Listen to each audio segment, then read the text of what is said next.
The Fate of Austria. This video is purely for entertainment and does not infringe on copyrights or laws. The rights to the novel and image belong to the original author. We do not claim ownership. Don't like waiting and want to listen to this fanfic in full now? Subscribe to our Patreon, where you'll find the best fanfics. Chapter 901, The Killing Archangel. Pius IX was very dissatisfied with Franz's unauthorized kidnapping of residents of the Papal State, but Franz did not admit that these people wearing simple military uniforms and holding guns were civilians. In fact, theoretically speaking, capturing 80,000 prisoners in one day is an impossible task. As Chu Yunfei said, even 50,000 pigs cannot be captured in 3 days. But that's just generally speaking, but it obviously doesn't apply to the Italian battlefield at this time point. The vast majority of the Italians in Labor's army were coerced in, and their blood surged under the stimulation of religion and nationalism. If Labor had not been using the toughest means to suppress them, all of these people would have run away long ago, and even the 3,000 people would not have died. Considering the mood of Pius IX, Franz decided to hand over to him all the officers from the original Papal State and the rebels. Although the Austrian soldiers felt that capturing Lapor and his officers was a great achievement, Franz did reward them. However, Lapor and the officers of the Italian coalition were just a pile of rubbish in Franz's eyes, and they were of no use to Austria at all.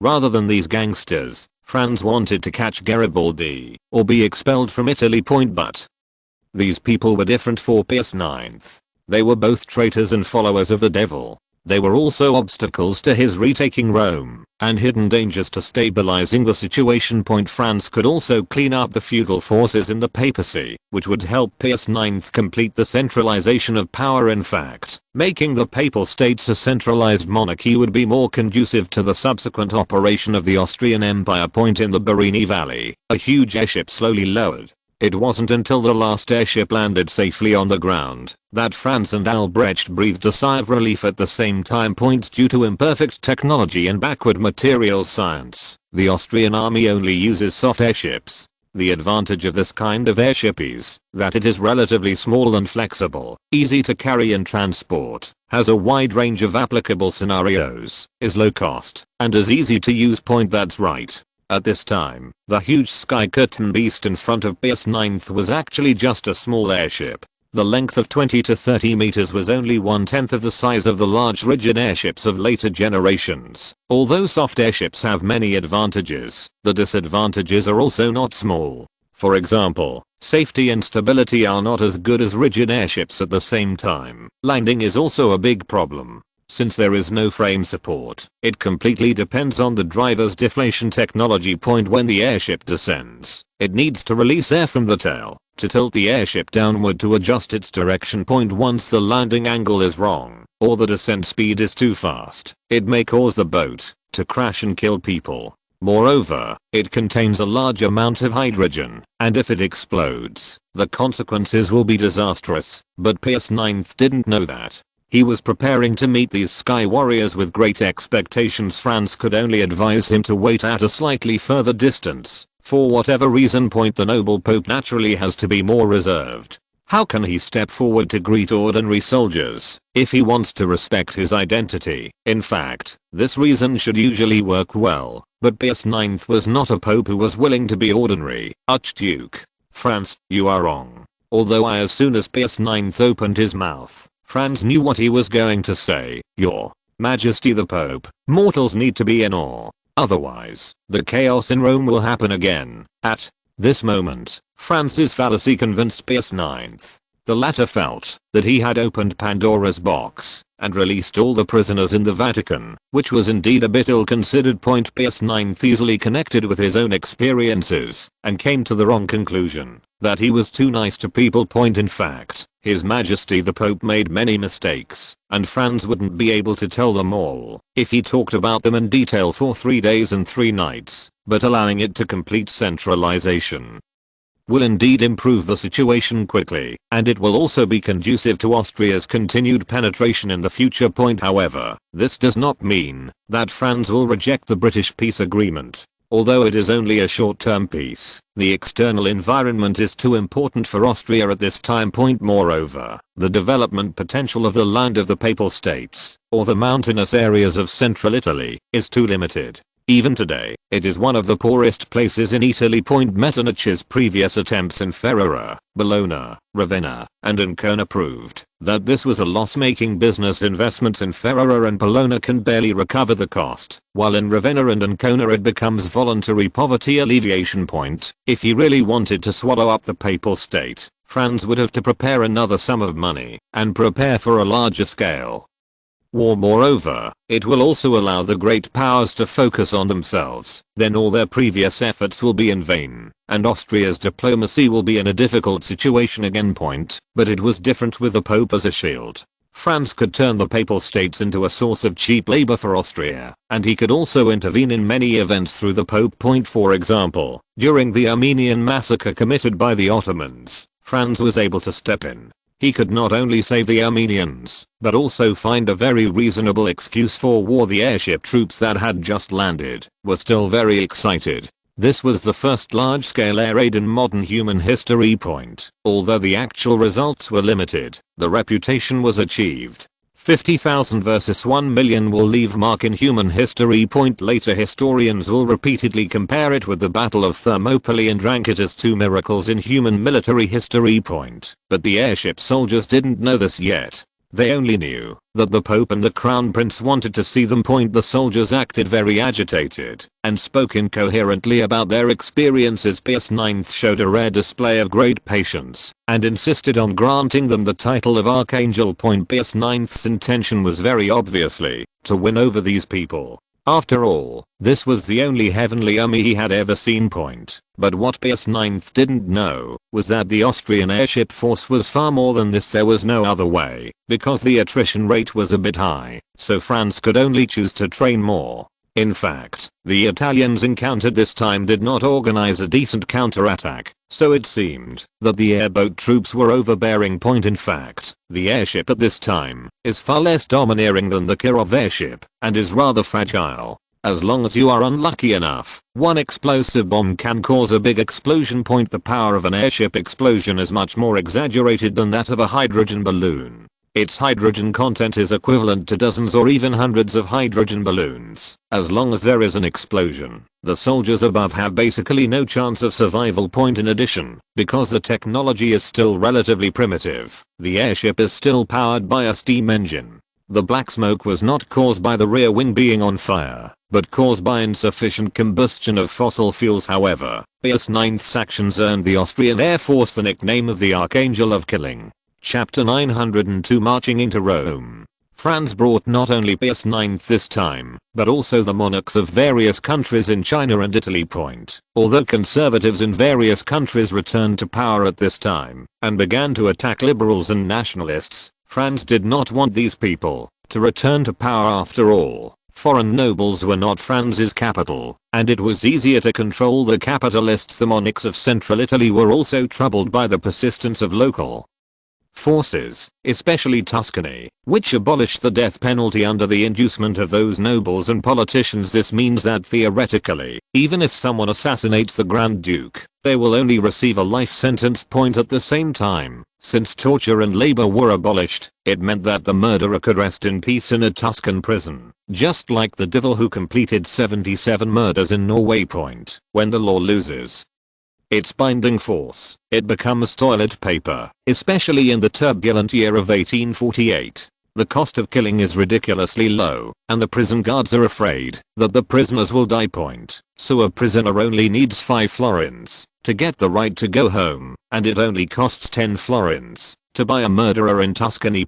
Under such vicious competition, the killer industry in Tuscany collapsed one after another. The assassin brotherhood, which had plagued central Italy for thousands of years, disappeared. Grand Duke Leopold II of Tuscany once did not dare to go out in his own country. He once wanted to reinstate the death penalty, but the nobles and capitalists would not agree. After all, this would weaken their power. Francesco V, Grand Duke of Modena, had a similar experience. Although the Principality of Modena had the death penalty, as the Grand Duke, he did not have the power to sentence people to death. The parliament composed of nobles and capitalists would oppose all his actions after years of famine. The nobles and capitalists united to raise food prices, and they made a lot of money. When public dissatisfaction boiled, Francesco V had to issue orders to suppress and maintain stability and protect the rights and interests of the nobility and capitalists. But when the uprising broke out, they were the first to betray him. At the request of Francesco V and Leopold II,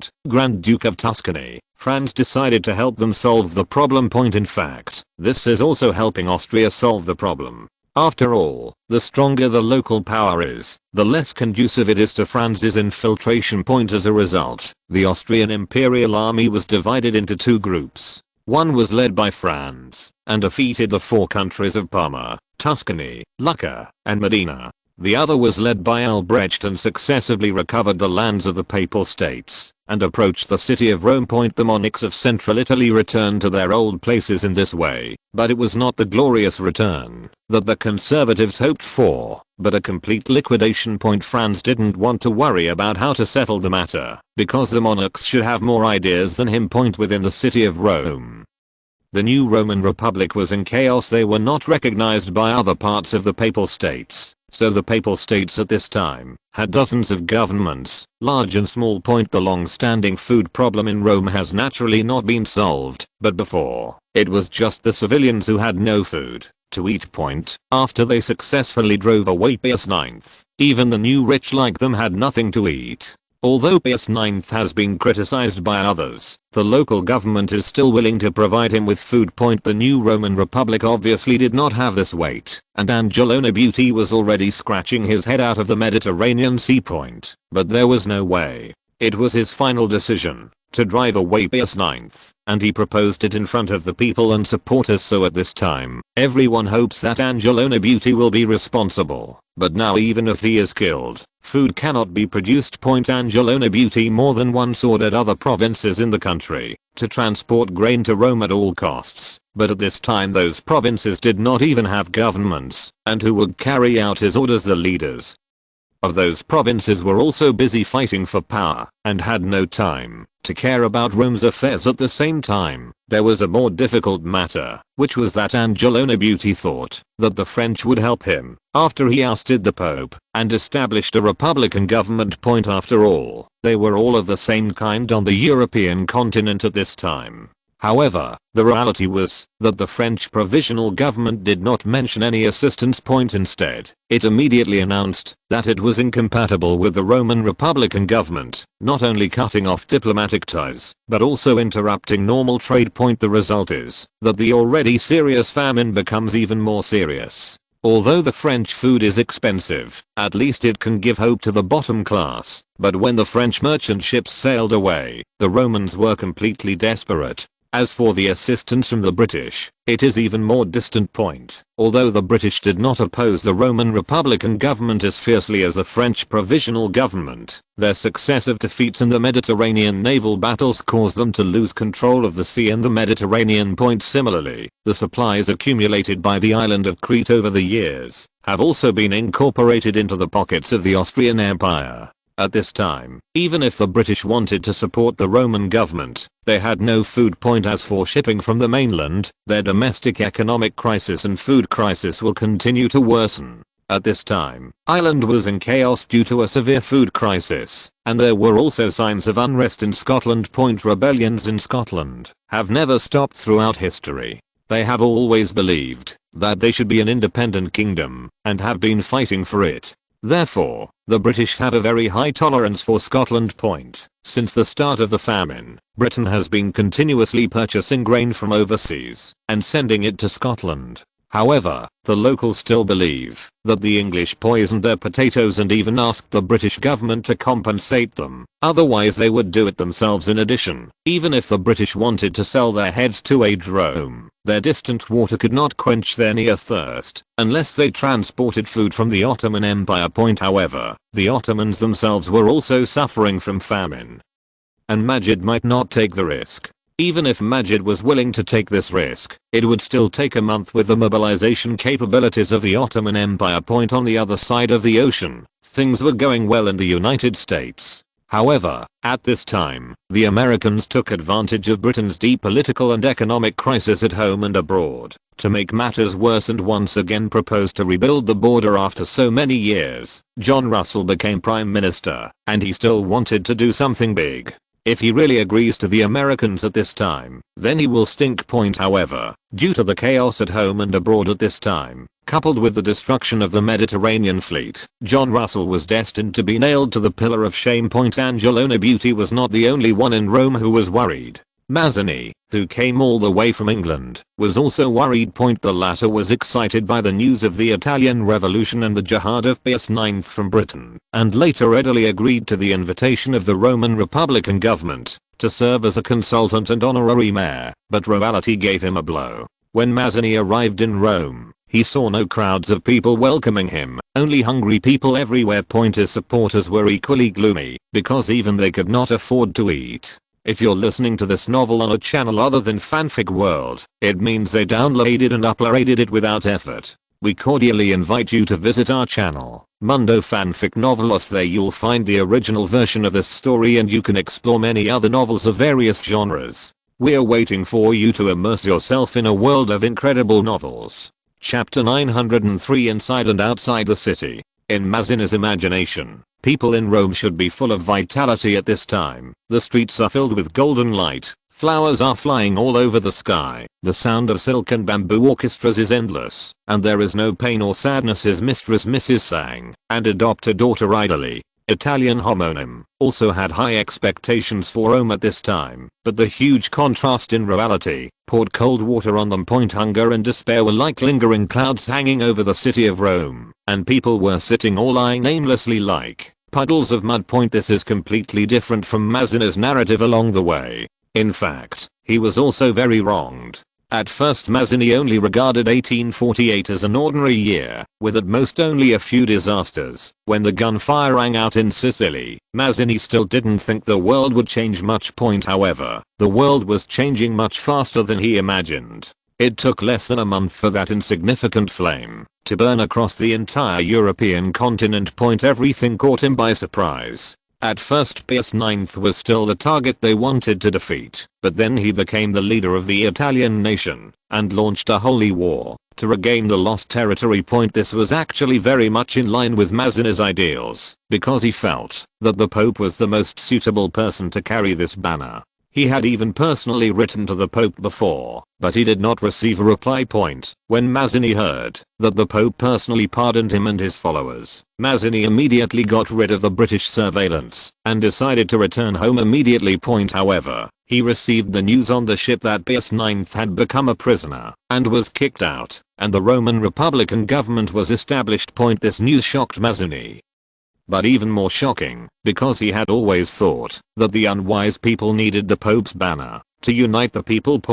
But Mazzini never expected that the Romans would succeed. There is no doubt that they will once again take up the banner of leading the world. At this time, Italy's million-strong coalition will surely be able to restore the glory of the Roman Empire, and the Fourth Roman Republic will be unstoppable. The First Roman Republic, Latin, Res Publica Romana, founded in the 6th century BC. According to Roman history, in 511 BC the Romans expelled the last king Lucius Tarquin Superb, ending the Roman monarchy and establishing the Roman Republic. The country was divided into three powers: the Senate, the consuls, and the tribal council.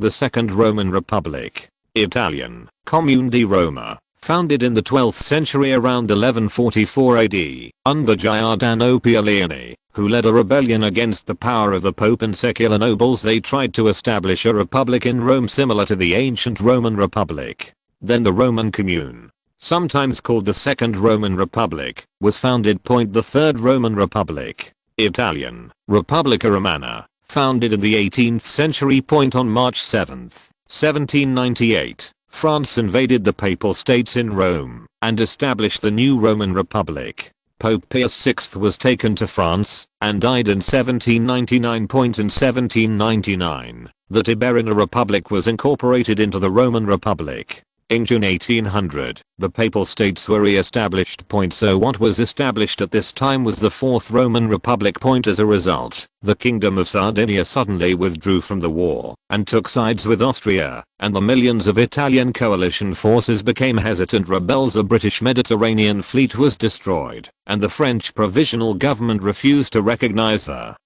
Roman Fourth Republic. Although Vienna was attacked from both sides by the Czechs and Hungarians, it sent all its main forces to the Italian battlefield. The situation in the Roman Fourth Republic instantly became precarious, but Mazzini felt that there was still room for recovery. After all, the situation in the Austrian Empire was also in danger at this time, and perhaps some kind of agreement could be negotiated to preserve the existence of the Fourth Roman Republic. The millions of soldiers on the Sino-Italian front are not vegetarians. The Austrians are just making gestures. In the end, the two sides will definitely reach a deal. Although Mazzini is unwilling to admit it, politics is such a mess, but the ideal is full, and the reality is bizarre. Pius IX actually sided with the Austrians again, and it took the Austrians only 3 days to eliminate the million-strong Italian coalition entrenched in the mountains of central Italy. At this time, the current situation in the city of Rome was almost to the point of breaking his moral heart. The so-called Fourth Roman Republic only controlled a small piece of land around the city of Rome. After the fall of Pius IX, the political regimes in the Papal States sprung up like mushrooms after a spring rain, with dozens of large and small ones springing up at once. Now let alone the whole country working together to fight against foreign enemies. He would be thankful as long as a civil war does not break out. In fact, more than one state in the original papal country issued a declaration of rebellion against Rome. At this time, the situation in Rome was very pessimistic. Politics, economy, and diplomacy were all in a mess.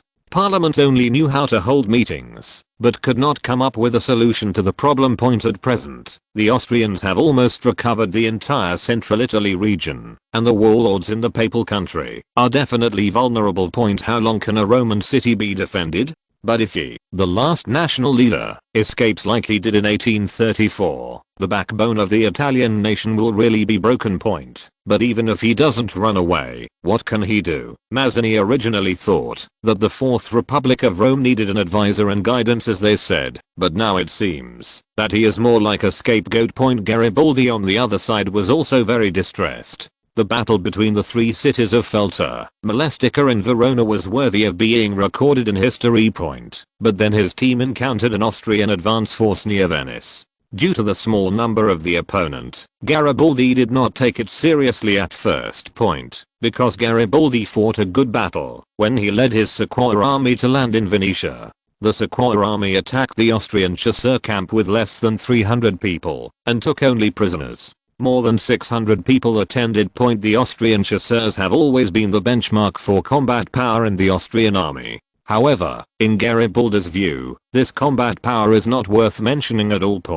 If the combat effectiveness of the Brazilian government army is 1, then the combat effectiveness of the Austrian elite is at most 3, and the combat effectiveness of his Redwood army is at least 10. At this time, Garibaldi had at least 1,000 people under his command, and the Austrian advance team seemed to only have 1 company. So this time Garibaldi did not listen to Ribeiro's advice. His previous victory made him confident, and he decided to attack head-on. However, this time Garibaldi hit a wall. He had never seen such a powerful force, let alone an Austrian army, that did not surrender. The Austrians encountered before could capture them at any time, as long as they could defeat their front row.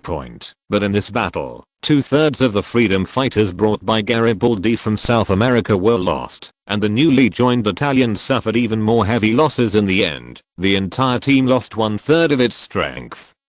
But it failed to capture the Austrian vanguard.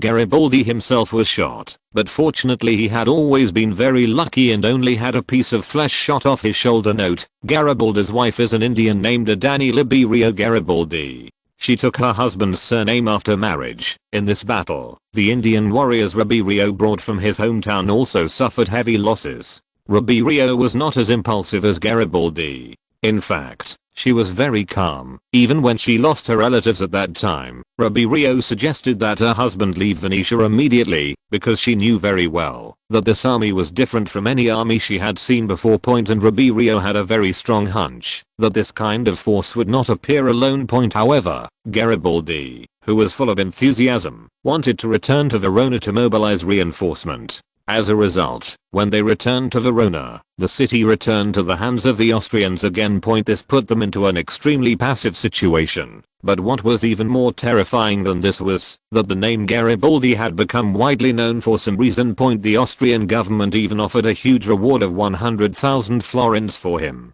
You must know that Garibaldi was only worth £500, 5,000 florins, to the Brazilian government forces. But this wasn't the craziest thing. Soon the Austrian government's personal reward for Garibaldi was increased to 200,000, and then 500,000. Driven by this extremely exaggerated interest, soldiers within the Redwood Army even focused on Garibaldi's head, including many veterans who had followed Garibaldi through life and death. Although he fled back to Rome at this time, Garibaldi did not dare to slack off at all, because his head was too valuable. Fortunately, I had been assassinated for a period of time in Garibaldi, Brazil, so I could barely cope with it at this time, but fatigue and embarrassment were inevitable. However, they encountered a new crisis before they could recover. The Austrian army was already approaching the city of Rome. Moreover, rumors about the Austrian army are flying all over the sky this time. Some people say that it was not the Austrians who defeated Labor, but the four horsemen of the apocalypse. At that time, the sky was filled with those kind of winged monsters, and they blocked out the sun in groups. Fire rained down from the sky, and then they swallowed up the army of millions of demons. This is the only explanation that makes sense at this time. As for the Austrians using 50,000 troops to break through 1,000,000 troops, no one would believe it. It would be better to believe that there are really four horsemen of the apocalypse coming to help. However, although the Bareni Valley is not a natural danger, such a big and small place is indeed easy to defend and difficult to attack. It was unexpected that the Austrians could break through the Bareni Valley in such a short period of time, but Garibaldi was not in the mood to think about the causes and consequences of this battle at this time, because now he and Mazzini are facing the same problem at this time. Should they escape? Stay. Those who stay will probably be able to become martyrs, but if they all die, who will inherit the great cause of the Italian nation? Those liberals in power at this time. Since Garibaldi arrived before Mazzini, he knew more about what these people were doing, and he felt disgusted from the bottom of his heart. But he was helpless. The changes in Garibaldi were seen by Ribeiro. She was a smart woman and did not have so many so-called hero complexes, so she strongly advocated leaving this place of right and wrong. Compared to the tense and depressing atmosphere in Rome, the Austrian side seemed much more relaxed. The only one who was a little melancholy was Archduke Albrecht. He was arranging tactics at this time. The most difficult thing was how to capture Rome without destroying the city as much as possible. What made him even more unhappy was that this request was not made by Pius IX, but by Franz. How can anyone not die in a war? So how could a siege not destroy the city? Fortunately, Franz was mainly referring to some of the more important monuments and churches near the Vatican and the Colosseum. Albrecht received a very detailed map, but he was more curious about what was going on in Franz's mind.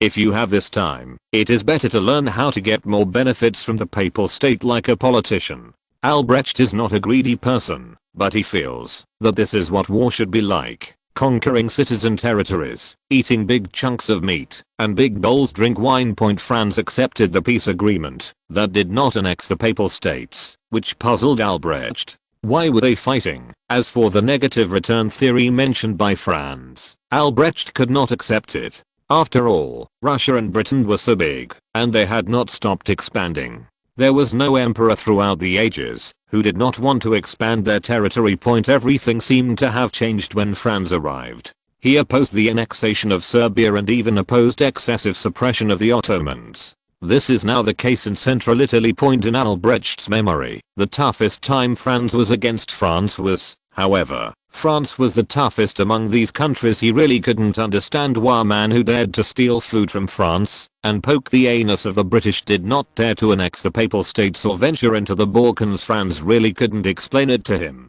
Who dared to touch that time bomb or a powder keg? Fortunately, Albrecht had the qualities of a soldier. As long as Franz spoke it in the form of an order, the former would execute it without hesitation. Regarding the capture of Rome, Franz felt that the priority was to attack the heart and the city as the second priority, not to mention how the history books would criticize him if he really destroyed Rome. The impact on the international situation alone is unimaginable, because this behavior is so egregious. War is a continuation of politics, and things that are detrimental to politics should naturally not be done. Although Vienna said it was extremely urgent, Franz had already left a backup plan. He was not afraid that those people would not make trouble, but that those people would not dare to make trouble, and would not give Franz a chance to deal with them in a legitimate manner as the privileged class, the big nobles, big businessmen, bankers, and the Jewish financial groups still don't know how to take sides. These people once penetrated into all aspects of the Austrian Empire's politics, economy, military, and people's livelihood. But due to the emergence of Franz, the economic rise of the Austrian Empire caused them to lose what they felt was the most fundamental thing. The war at this time is the best opportunity for both sides. They are preparing to tame the emperor and the government, and Franz also intends to solve them once and for all. The funniest thing is that at this time the capitalists and factory owners in the Austrian Empire actually considered siding with the privileged class. It seems that only capital has the ability to gather, but capitalists do not. Because the largest capitalist in the entire Austrian Empire at this time was Franz, or the Austrian Imperial family. Their command included, but was not limited to, industry, commerce, railways, land, oceans, and maybe the sky at this time. Chapter 904 King of Rome. Messenger from the Austrian Empire, Angelo Nebuti, the actual leader of the Fourth Roman Republic, was overjoyed. Although the Austrian army was already approaching the city at this time, since the other party sent an envoy, there was still room for relaxation. In fact, Angelo Nebuti has been busy arranging the defense of Rome these days, and he feels that his efforts must be effective. In fact, the defense deployed by Angelo Nebuti was full of loopholes. Although there are many literati in history who have devoted themselves to the military and made extraordinary achievements, there is also no shortage of astonishing talents who know everything. But Angelo Nebuti obviously does not have that ability. The defense he deployed is full of loopholes. It is strange that there will be no problems for an amateur to command an expert. Angelo Nebuti's biggest problem was that he deployed all his troops on the outer defense line and did not leave enough reserves. In fact, it is not accurate to say that there are not enough reserves left. It should mean that there are no reserves at all. Once an internal rebellion breaks out in this defensive configuration, all lines of defense will fall apart. There happened to be a large number of Pius IX believers and Austrian spies in Rome. However, Franz did not want to attack by force unless he had to, so the envoy came to visit at this time. But unlike Angelo Nebuti's imagination, the Austrian envoy was not here to negotiate, but to make a final announcement. In fact, Franz did not think that the so-called Fourth Roman Republic had any capital to negotiate.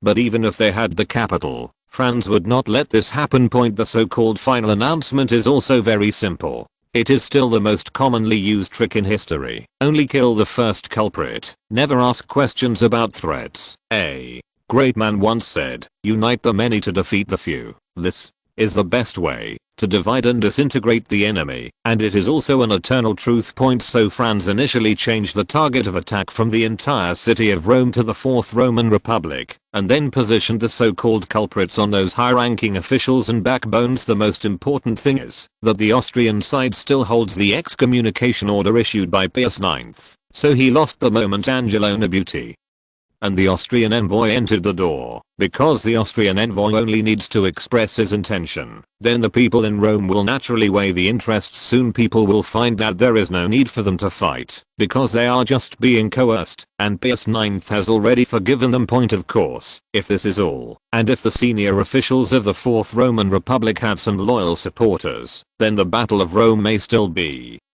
unavoidable point, but Franz will naturally not let go of these guys who manipulate public opinion easily. In fact, it doesn't matter, he just announced the rewards for these people. As the saying goes, there must be a brave man under a heavy reward.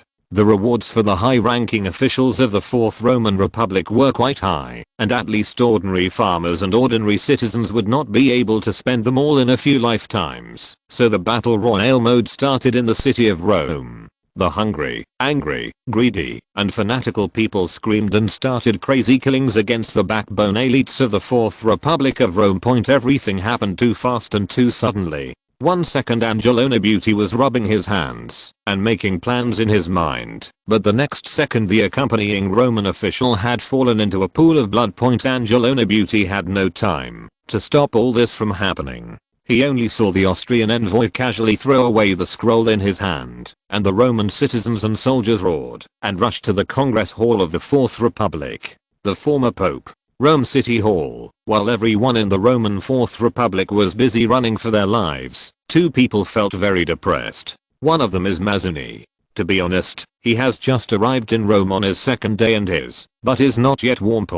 But at this time, Austria's official bounty list was second only to Angelo Nebuti, Prime Minister of the Fourth Roman Republic. Fortunately, Mazzini had just arrived and no one knew him. The few people who knew him were also wanted, so Mazzini could safely escape the center of the storm with his mistress and adopt a daughter, except for the owner of the small hotel where he stayed. When Mazzini and his party returned to the hotel to pack their things, the small hotel owner took out a sharp knife and blocked the door of the room.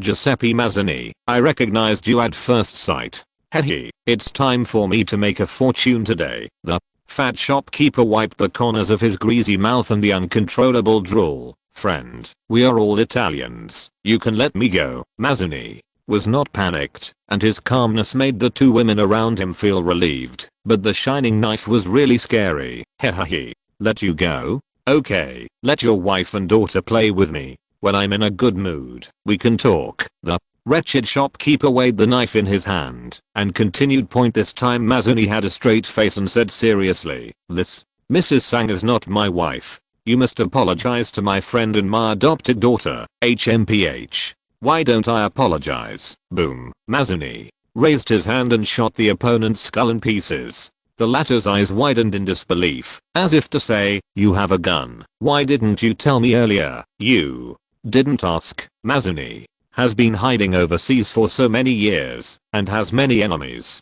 If he really didn't have any strength, how could he survive until now? Garibaldi, on the other hand, was even more depressed because his reward was higher than that of Angelo Nebuti, and it was as high as 1 million florins. Neither Garibaldi nor Urbino understood why they were so hated.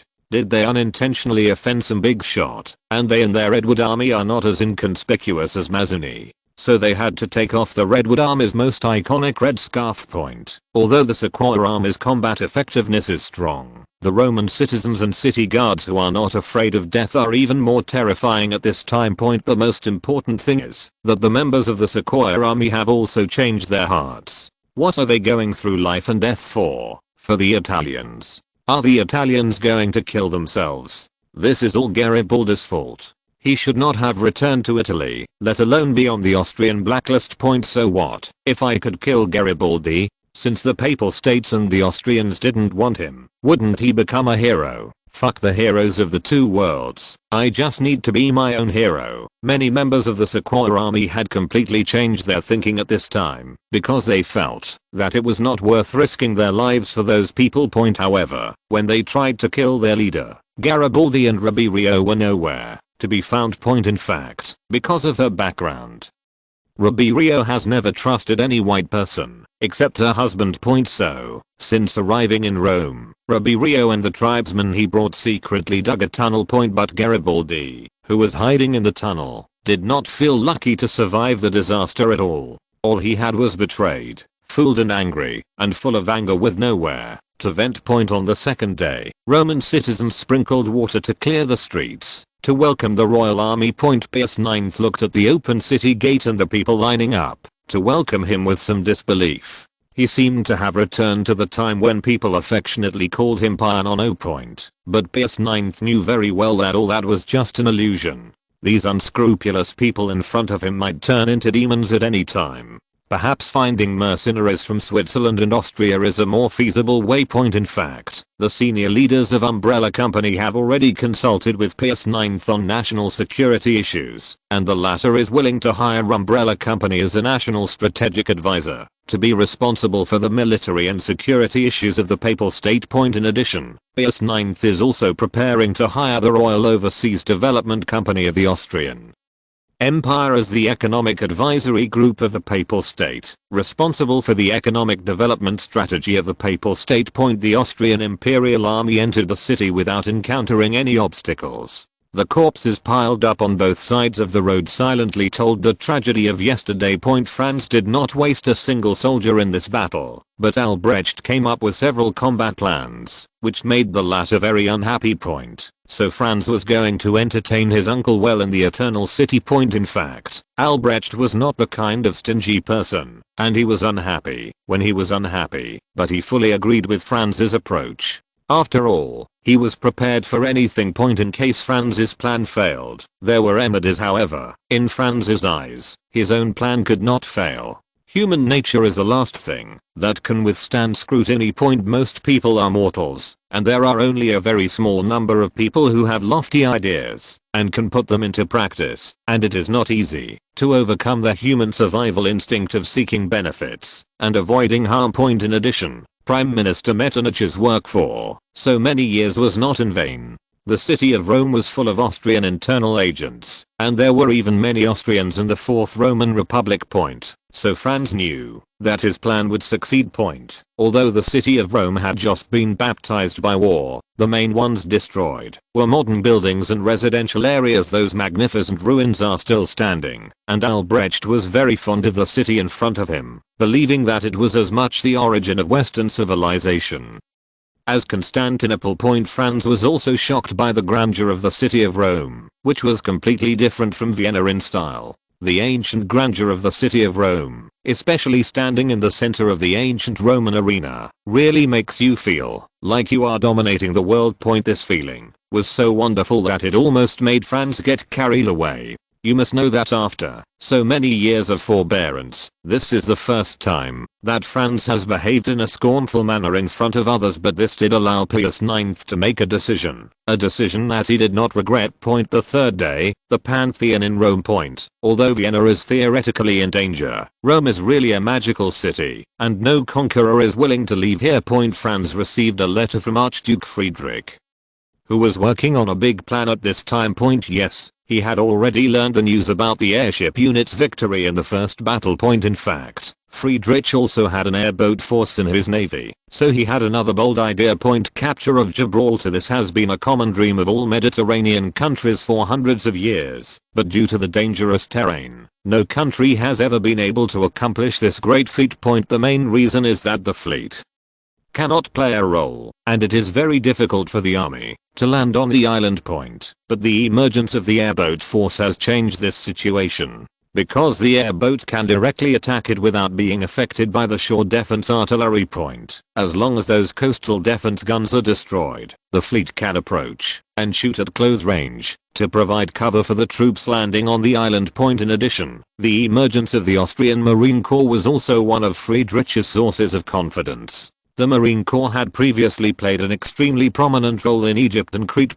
Without the presence of these special forces, the two battles would have become a protracted war, and in the end even a victory on the Austrian side would not bring much benefit. Friedrich's battle plan was very feasible, and it was indeed a good opportunity to capture Gibraltar at this time. Because the technological revolution of artillery had not yet begun at this time, those huge and feared coastal defense guns still fired solid bullets and early blooming bullets, but if military technology is allowed to continue to develop, and the British are allowed to hide 300mm cannons in mountains, and add anti-slope fortifications, that is not a problem that can be solved by airship airdrops. Even the giant aerial bombs used by aircraft during World War II may not be very effective, unless you have ground penetrating bombs to solve these troublesome fortifications. But it's not time yet, and capturing Gibraltar now will have too great an impact on the situation in Europe. At that time, Not only the British will not let them go, but the French, Russians, and Prussians will all point their swords at Austria. Therefore, the delicious food can only be given up now, otherwise it will be bad. If the stomach is full. The Pantheon is a relatively well-preserved ancient building from the Roman Empire. It was built in the 1st century BC by Agrippa, the first emperor of the Roman Empire and the son-in-law of Augustus Octavian. Franz arrived at the Pantheon as promised. Although 1,000 years have passed, the magnificent building is still fascinating. At this time, Franz suddenly discovered that not only Pius IX seemed to be in the Pantheon, but also most of the celebrities of the city of Rome and officers of the Austrian army had come to the scene. Franz was a little confused, but Colonel Bordeaux had already dispersed the guards at this time. Pius IX came over wearing full robes. Archduke Franz, I want to give you a gift. His Majesty the Pope. What does this mean? Why is such a huge battle necessary? The fact that Pius IX appeared here in person proved that this could not be a conspiracy, but the situation at this time was indeed unexpected by Franz, because Pius IX had already agreed to his deal. He had no reason to waste money or energy on himself anymore. Archduke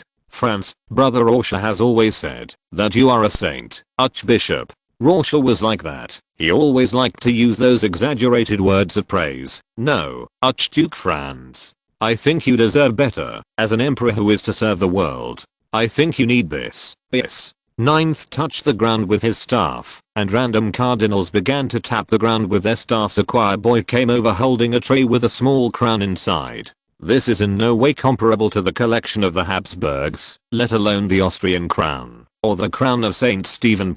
But this crown is very old, and it may be the earliest crown in the world. Archduke Franz, please kneel down, and I will crown you. Pius IX took out the crown from the tray, and placed it on Franz's head. From now on, you are the King of Rome. Chapter 905 Gift from Heaven. The so-called King of Rome by Pius IX was more like the honorary mayor of Rome, not the Roman Empire or the emperor of the Roman Empire. As for the King of the Romans, if Franz is too serious, he will definitely end up like Emperor Norton. Therefore, Franz did not have to lead the horse, hold the stirrups, kneel down, or kiss his feet. He just curtsied out of ceremony. However, this is still a title worth showing off for the royal family of any country. The whole ceremony was complicated and lengthy. In addition to the coronation, Franz should also go on a parade out of the city, but considering the safety situation at this time, this was omitted. Franz was crowned as the savior of Rome, especially since all this was done by the Pope himself, so it was not easy for other countries to say anything. In fact, Pius IX, including the entire Holy See at this time, had their own considerations. The Papal State experienced this catastrophe, resulting in heavy losses in population, ruined industries, and high debts. The most important thing is that at this time, the foundation of the Papal State's own country has also encountered a threat, that is, a crisis of faith. In 1848, too many people were using the banner of the Pope and religion, but what they did was beyond the tolerance of believers. Coupled with the smearing and liquidation after the liberals came to power, the Papal State at this time has not only been shaken to its foundation, but has actually become an empty shell. So, when Austria showed sufficient strength, Pius IX had to agree to Franz's deal, trading all its national defense, military, and economic powers, and had to accept the Sino-Italian Confederation and the Pan-Apennine Commercial Alliance Agreement. Although the Pope will serve as the honorary chairman, he actually has no real power, just like Francis, the King of Rome. At this time, Austria was the only country the Papal States could rely on. The credentials of the French provisional government were not delivered until the day after Austria liberated Rome. The French had similar ideas to the British. They also hoped that Austria would annex the Papal States, or occupy the city of Rome. However, the decision-making level of the French provisional government was too chaotic at this time, and its administrative efficiency was not as good as that of the Orleans dynasty. The French provisional government has many factions, many hills, and a mixed bag of fish and dragons, even a nest of snakes and rats as for its composition. It can be seen from the words of Ryder Rowland, the Minister of the Interior of the French Provisional Government at this time: "We all care about the people, But please believe me, if one day the people really become the masters of this country, we will be the first to be hanged. It is obviously unrealistic to expect this group of people to improve the lives of the people at the bottom of France, and too many factions and excessive democracy have also led to some common problems. Excessive decentralization of power, leading to low administrative efficiency and political chaos. The French provisional government also likes to hold meetings, but even if they hold 100 meetings a day, they cannot come up with a solution point, and even the plan that most people like may not necessarily be the best plan. Just like the previous declaration of war on Austria, when the international situation was extremely unfavorable. It may seem like a stupid decision, but in fact it releases the national sentiment that the French have been accumulating. When this bill was proposed, it was almost unanimously approved, but the result was that the new French provisional government fell into a desperate crisis. In fact, almost all senior French military officers and diplomats at the time opposed the provisional government's approach, but those political factions obviously chose the most popular approach. At this time, the French were also feeling uneasy about the Austrian Empire's rapid advance in the mountains of central Italy.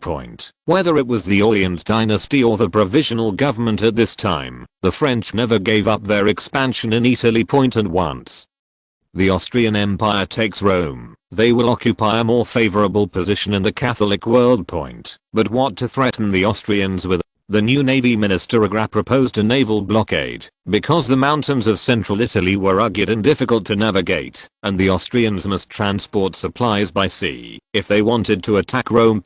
As long as the French fleet enters the Adriatic Sea and crushes the Austrian navy in the port of Venice, the Austrians will not be able to continue deep into central Italy. In the wars of the 19th century, the role of logistical supplies was raised to a very high level.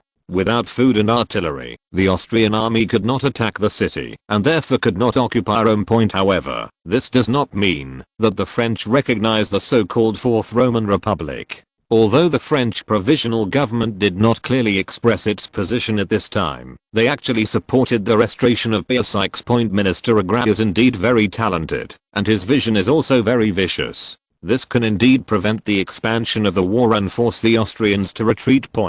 But the premise is that the French navy is far stronger than the Austrian navy. However, although the French navy at this time won the Mediterranean naval battle, its vitality was seriously damaged. What's more important is that no one knows better than those within the French navy whether they sunk the British fleet. At that time, the losses of the British were much less than those of the French navy, but the latter had the advantage of the home field, and this kind of close-range melee meant that the British, who were better equipped and had higher quality soldiers, could not give full play to their advantages. The fate of the subsequent British fleet must be determined by the Austrian navy. At this time, the French navy had no confidence in winning this war. Minister Agra's proposal was rejected due to the staunch opposition of the naval officers and soldiers. Then someone proposed a more radical approach, which was to directly threaten Austria with all-out war. In fact, France and Austria are not bordering each other, so the so-called total war is nothing more than a gimmick. What they really want is the Principality of Liege.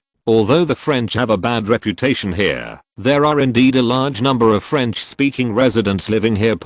And because of the rise of German nationalism, the local French-speaking residents were hurt. In addition, the high-pressure policies left over from the Metternich era also disgusted the locals. Forcibly promote German education, Austrian culture, and copy Austrian law and bureaucracy. Metternich really wanted to quickly assimilate the Principality of Liege into Austrian territory. However, haste makes waste, and the habits formed by the locals over thousands of years cannot be changed easily. At this time, the French were eyeing this area. After all, there were not many Austrian troops stationed there, and the whole of Germany was in chaos. There should be no more German coalition forces at this time. In fact, Louis Philippe, who had taken refuge in Alsace-Lorraine, was also a major concern of the French provisional government, but according to the previous agreement, Alsace-Lorraine was part of the German Confederation. Although there were no German Confederation troops stationed in Alsace-Lorraine, attacking Alsace-Lorraine would be equivalent to declaring war on the entire German Confederation. The two previous frictions between France and the German Confederation did not yield any advantages, so they were still very wary of rashly starting a war. However, theoretically speaking, the Austrians will not protect the former French king, but if a French king is shameless enough, he can still call himself the Duke of Germany. That's right. At this time, Louis Philippe claimed to be the Duke of Alsace-Lorraine, and even threatened the French provisional government, saying, "If you dare to attack Alsace-Lorraine, I will follow the example of the Luxembourgers, and go to Frankfurt to accuse you." Note: Frankfurt was the seat of the Grand Council of the German Confederation in 1848. The French provisional government delayed over the Austrian advance into central Italy for several days, finally sending their ultimatum to Rome the day after France liberated the city. The French threat was a total war, but this strengthened Pius IX's determination to follow the Austrian side.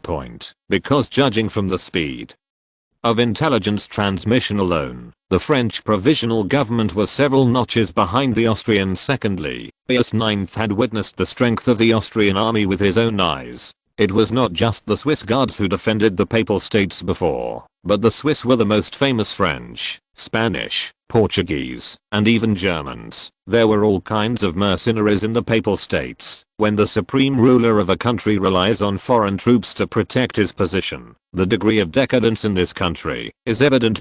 However, in terms of personal morality alone, Pius IX was much better than his predecessors. After all, he was not a politician, businessman, liar, or conspirator. In fact, the role of the Pope has been going astray since the Middle Ages, so that people's moral standards have dropped again and again. Pius IX and his bishops figured out how to solve the crisis of faith by binding the church to the Austrian Empire.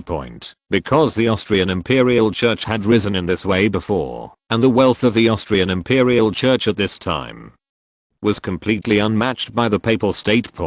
Although the Papal State is not as down to earth as the Austrian Church, the former has an advantage that the latter cannot match, and that is where great righteousness lies. In fact, Pius IX had a crazy idea at this time, which was to conduct another crusade. Maybe this would restore people's faith in religion and save his own face. After the coronation ceremony was completed, Pius IX came to Franz: "Child, you are our hope for the future.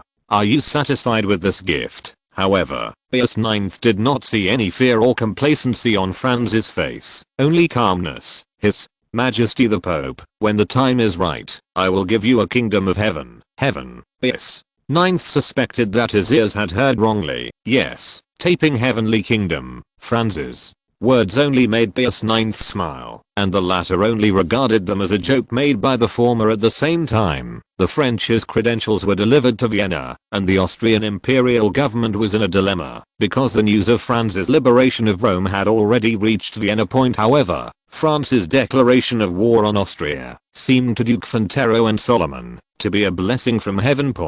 Although Solomon was once honored as His Majesty the King of Vienna, he had no chance to meet people like Duke Fontero.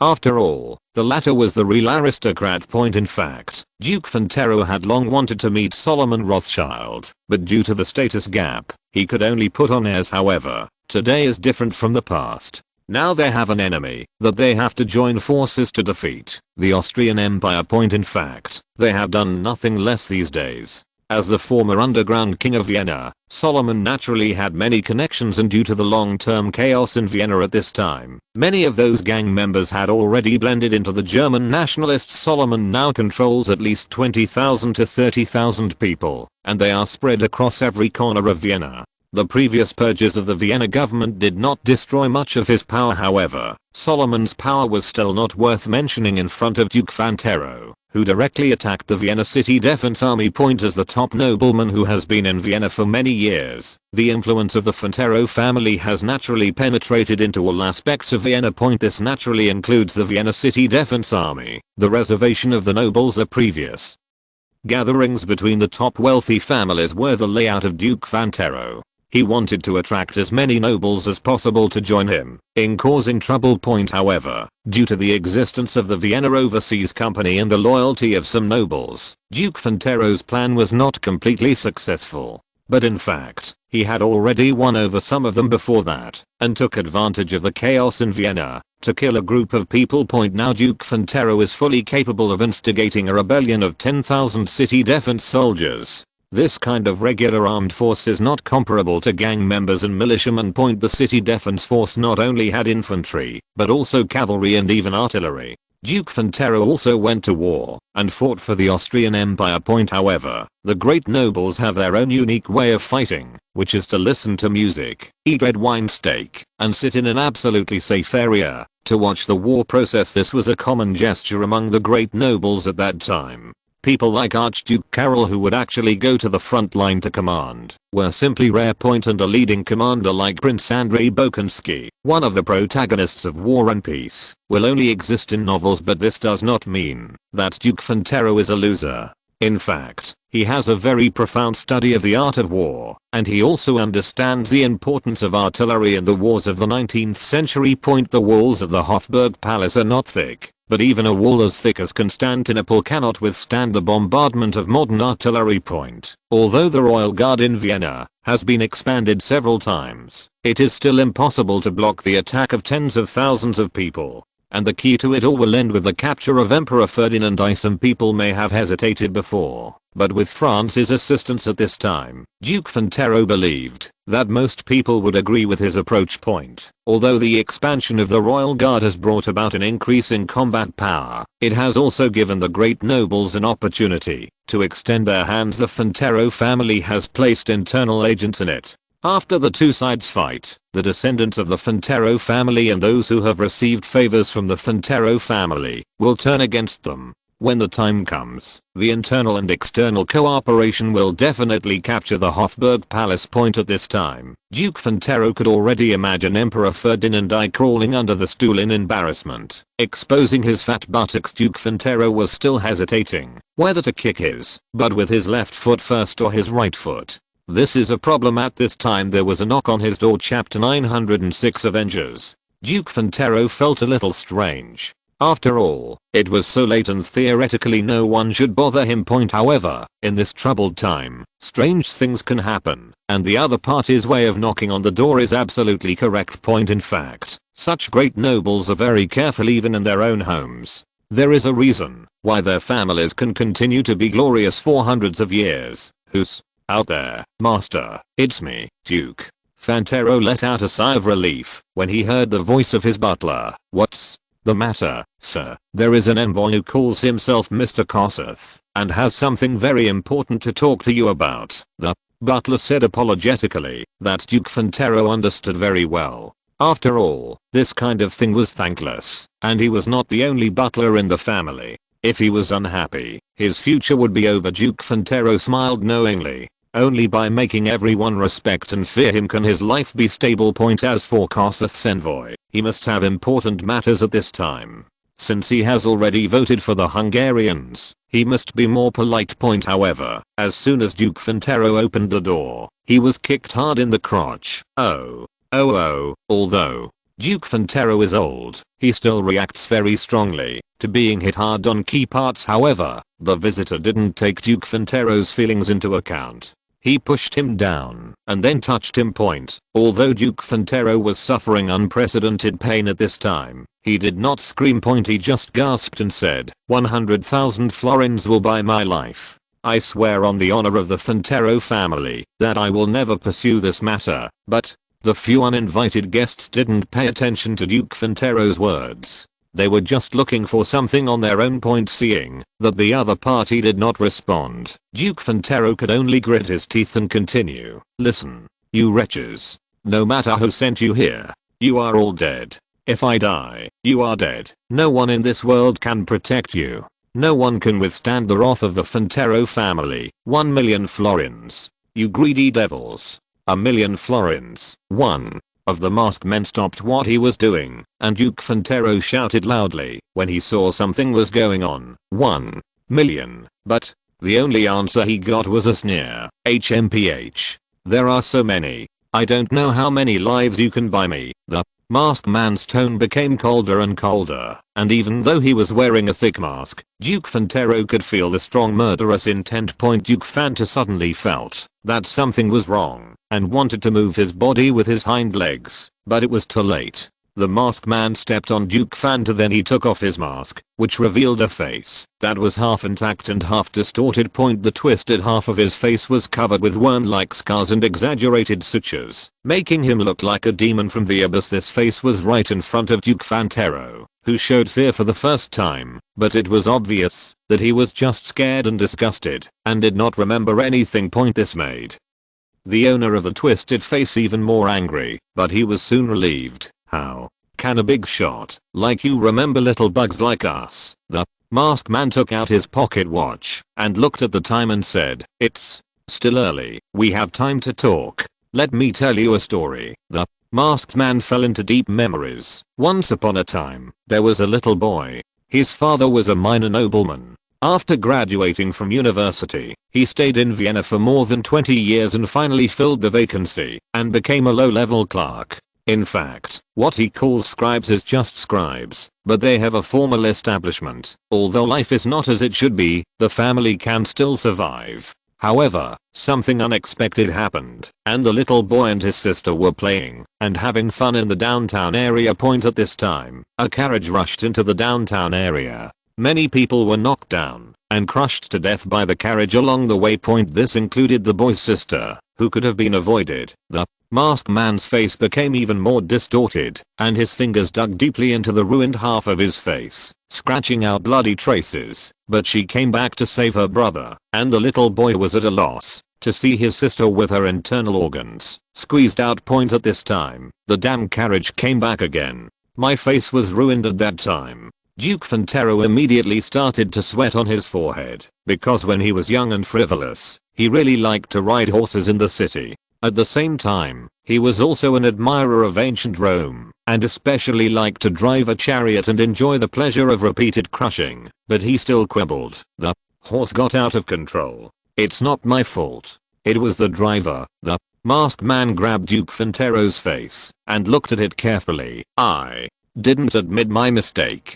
Later, my father went to court to sue you, but was treated as a false accusation and exiled to Dalmatia. In the end, only this pocket watch came back. I didn't do it. I swear. I don't know anything." Duke Fantero did not lie this time.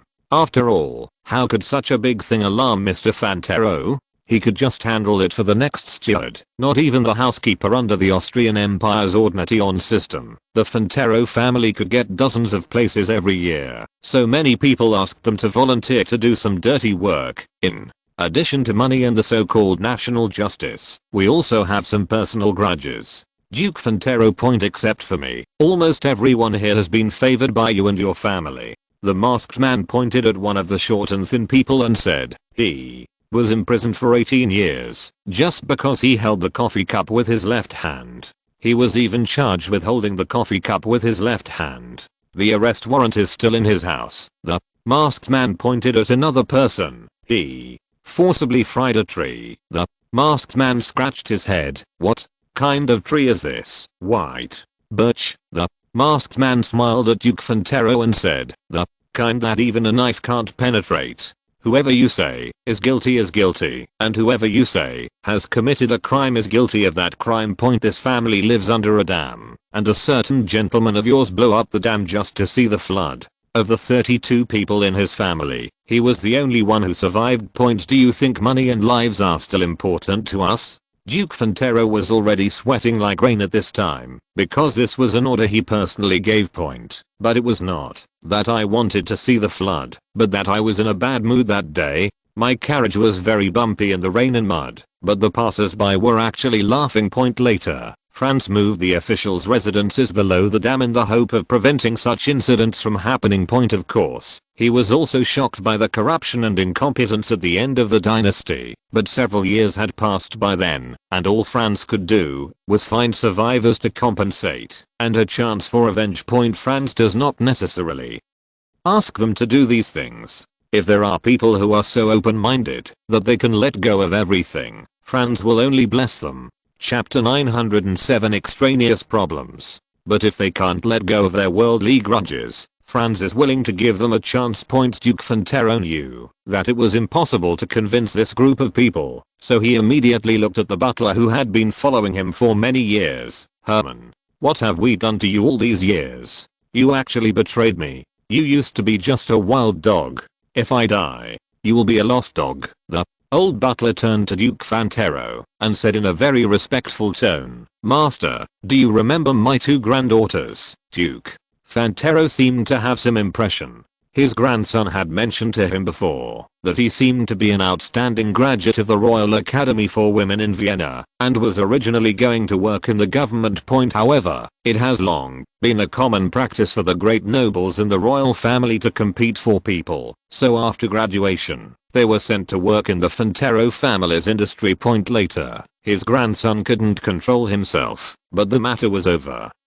And it was normal for such things to happen between maids, and masters. That's their luck. Duke Fantero never expected that his old servant would betray him because of this matter, and he immediately became very angry. Butler Herman said sadly, "They committed suicide last month." What? Duke Fantero was also a little shocked, because according to the doctrine believers cannot commit suicide, because they will not be able to ascend to heaven. The butler Herman continued sadly, "Maybe I shouldn't send them to study. If they don't understand anything, they might really regard this encounter as a blessing. It was me who harmed them, but you murderers must also pay the price." After saying this, the old butler was about to pounce on Duke Fantero and strangle him to death, but his trembling hands were quickly stopped by his companions. Duke Fantero's face turned a little red due to lack of oxygen. After the old butler let go of his hand, he took a few deep breaths, but his face was full of excitement and pride. "Don't you dare kill me. You can't kill me. I'm still useful. Your master won't let you kill me. Ha ha ha ha." But the next second Duke Fantero received a loud slap on the face, and the masked man said in a deep voice, "You must die, but not now." In fact, the rebellion of the Fantero family involves too many things. It is impossible to completely move on to this cancer based on witness alone. In the end, it may just be Duke Fantero himself who is the scapegoat. Even going a step further, in order to show the emperor's mercy, the temporarily confused Duke of Fantero was pardoned. Franz felt sick just thinking about it, so he needed enough evidence to eliminate those people completely. So that list, which was not important to Duke Fantero, was very important in Franz's heart. After all, the latter does not have complete information about all the rebels and their supporters, but with this list, Franz can get the medicine according to the prescription, and even find out the foreign forces behind them. Duke Fantero was very smart. He immediately thought that the other party must have a reason not to kill him, and he was looking for something important. "No need to look for it. I hid it long ago. Where is the list of rebels?" As time passed by, the masked man became impatient. After all, the guards of the Fantero family were not vegetarians. In a quarter of an hour, the patrolling guards would conduct routine inspections, and the housekeeper in charge that day would also come. Ask the master to get up. The rules of the Fantero family are like a tightly coupled machine, with every gear interlocking with each other, and it is clear where there is any problem. But what the other party was looking for was actually the useless list. This was something Fantero didn't expect. After all, in his heart, no one dared to challenge the entire privileged class, but after hearing what the other party said, Fantero already knew that they were doing things for the Habsburg royal family. "I won't tell you where the list is, but I will tell you that the Habsburg royal family is not monolithic." Haha, what do you mean? The masked man was extremely loyal to Austria and the Habsburg family under the blessing of religion, nationalism, and national hatred, so he could not tolerate Duke Fantero's blasphemous words at this time. "What do you mean? There are also our insiders in the Habsburg family." Ha ha ha ha. Hiccup. Duke Fantero's eyes widened, and he watched in disbelief as a dagger pierced his throat. An inconspicuous man ended the hero's life by twisting the hand holding the handle of the knife. "Why did you kill him? We don't have time. Besides, this kind of person deserves to die, so letting him die so easily is an advantage for him." The Masked man was non-committal about what the other party said because he himself felt that Duke Fantero's death was more than justified. But the words the latter said before his death were really thought-provoking point. But the inconspicuous man acted too quickly and too cruelly, which directly resulted in Duke Fantero's life point at this time. The old butler waved his cane again and hit the dead Duke Fantero on the head. That's enough. He's dead. The masked man wanted to stop him, but the others eagerly gathered around him. After all, their motivation for getting together was to take revenge on the Fantero family. I propose that each of us give him a knife, and then we set the place on fire and escape during the chaos. The inconspicuous man before had a clear mind now, but this was also what everyone wanted. They just did what they said, and after completing their revenge, everyone went their separate ways. Only the masked man and the housekeeper were ready to go back and resume their lives, and that inconspicuous man had already disappeared deep into the corridor. In fact, he was a real royal spy. Naturally, he could not let those words that were detrimental to the royal family spread, so he could only give up the search list and prioritize silence. As for the evidence of the Fantero family's crimes, this is not necessarily the only channel. At night, the fire set by the Fantero family could not stop this violent era. However, some people still smelled a hint of danger. Solomon Rothschild simply did not believe that such a coincidence would happen. He immediately contacted the envoy sent by Hungary. Mr. Sander, we should stop the uprising immediately. The fire in the Fantero family was too unusual. Now we don't even know whether Duke Fantero himself is dead or alive. Mr. Solomon, are you afraid? Ridlow Sander sneered. Seeing this situation, Solomon could only explain it as calmly as possible. That's not what I meant, Mr. Sander. I think we should be careful and wait for the best opportunity. A coward cannot make a great Hungarian, and Sander is my first name, and Raglow is my surname. Don't apply the dirty habits of the Germans to the great Hungarian nation. Ridlow Sander was obviously very unhappy because Hungarians have surnames before their given names, whereas Europeans generally have surnames after their given names. So he felt offended, especially by a mean person. The fact that the Jews were offended made him even more unhappy. Chapter 908 Parade. May 2nd, 1848. There's a riot on Mishi Street. There is a fire on Harbor Street in the south of the city. There was a robbery at the Old Town Opera House. Since the morning, the entire Vienna security force has been exhausted.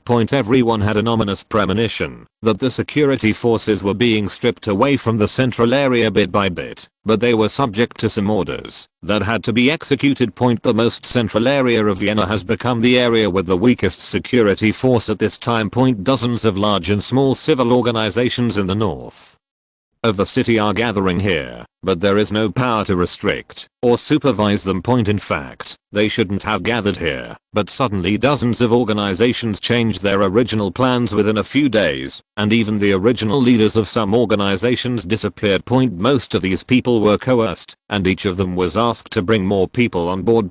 At this time, tens of thousands of people actually gathered in the north of the city, and then they began to march towards the palace under the leadership of leaders from all parties. But until then, routine performances are indispensable. Against hunger, against oppression, against tyranny. We want bread. We want cheese. A man who looked like an opinion leader stood on a high platform made of temporary cargo boxes and shouted loudly, and the people in the audience burst into applause. It's just that, although they are excited, they don't know why. They only know that there are always a few in each area who are particularly excited and exaggerated. However, people's emotions are extremely susceptible to infection. Even if a few people are still awake, they are unwilling to stand up or even dare to stand up. In fact, the people who came here today are more or less lucky. They think the government will compromise with them.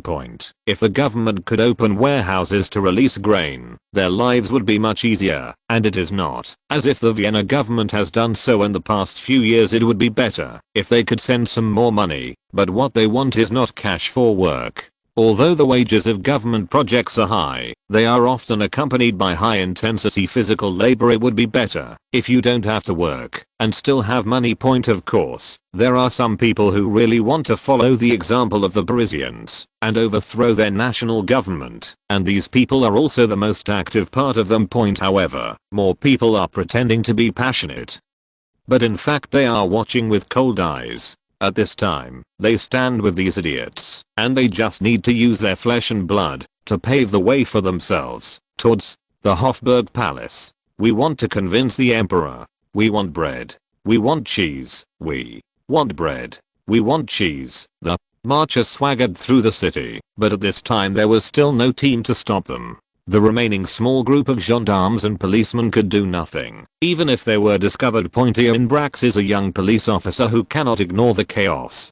But just when Jan Brax wanted to step forward to stop the crowd, his partner Karl von Broski stopped him. John, are you crazy? They will eat you.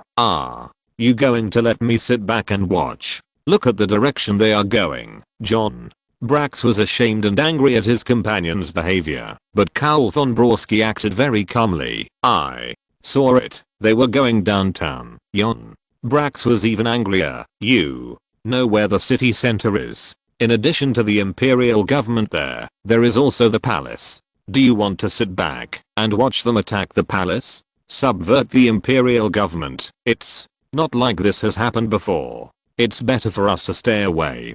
These people are crazy and might take it out on us. Karl von Broski was telling the truth. There had been several public demonstrations in Vienna before. Anyone who tried to stop them was invariably beaten, and several priests and officials had lost their lives as a result. If these guys continue to cause trouble, the country will be doomed.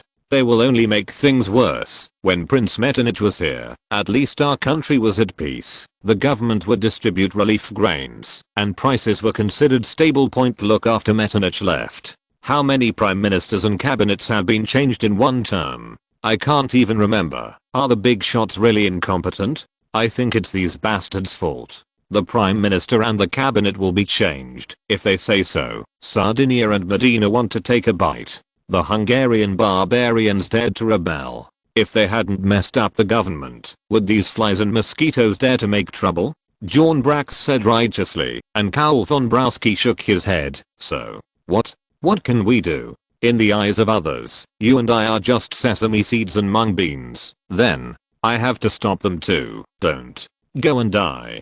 Come back. Jan Brax shook off his partner's hand and strode towards the parade that was surrounding the people. The planners naturally knew that the more people there were, the better things would be done, so they tried their best to bring in as many people as possible along the way, and even knocked on doors door to door. However, after many repeated efforts by the government and liberals, most people have become alert. Moreover, the quality of the people in Vienna is relatively high, and each person has a primary school education, so it is not so easy to be fooled. But most people didn't dare to confront the marching groups. They just closed their doors and windows and refused to join in the farce. Hey, listen. Go home quickly. I'll just pretend that nothing happened. Otherwise, you'll be responsible for the consequences. Yawn. Brax yelled, but the marching crowd only took him as a joke. The leader of the parade always likes to wear a pair of glasses, so everyone likes to call him the wise man. The wise man saw that there was only one person blocking the road in front of him, and deliberately put his ear close to it. What did you say? I didn't hear you. Say it again. As a leader, the wise man is very good at mobilizing the atmosphere, and humiliating him is the best way to boost collective morale. Those who walked in front of the parade were naturally familiar with the style of the wise man. They immediately burst into laughter in cooperation, and then repeated the words of the wise man loudly. Say it again. Say it again. Boy, say it again. Generally speaking, the other party will be shaken by this roaring and tsunami-like sound, losing all momentum, and even urinating. But this time there was something different. The lonely figure was not intimidated. He walked forward and grabbed the wise man's ear and shouted loudly, "Go home." The wise man did not expect this situation to happen. He had no time to take his head back, but Jon Brax grabbed his ears and roared, making him dizzy. Point as a police officer, Jon Brax has rich experience in basic work. He understands the principle of hitting a snake within 7 inches, so he grabbed the leader by the collar and buckled him. Listen, the party is over. Go home. Otherwise I will take you all to jail. You are committing a crime, you know. The army is on the way. Don't want to die. If you don't want to go to jail, go home. Since the wise man was still in the hands of Jon Brax, these words directly silence the parade. Point what Jon Brax said is indeed very reasonable and very credible. Although he made it up, everyone knew very well that there were tens of thousands of troops garrisoned in Vienna at this time. Moreover, the government and the army have suppressed some radical elements several times before, and they were all lessons learned in blood. All barricades and street fighting were ineffective against the Austrian army. In fact, due to Franz's existence, Albrecht's main focus, when he served as commander of the Vienna city defense army, was to deal with barricades and how to fight street battles. Although it is a summary of some immature experiences, it is already far ahead of the times. In addition, the opponents are just some armed element who are not even militiamen, so they are naturally unfavorable. Seeing that the people in front were hesitant to move forward, especially when one of the leaders, the wise man, was caught, the people in the procession began to whisper, "What to do? That seems to be Officer Brax, mad dog Brax. Oh my god, what's wrong? This guy even dares to catch a nobleman's dog. That's really crazy." The people on the side heard someone say this and immediately replied, "A foreigner, right? Yes, I came to Vienna to report on my work." The tall foreigner had 2 very arrogant beards, just like Roger's beard in One Piece. "Come to Vienna to report on your duties at this time?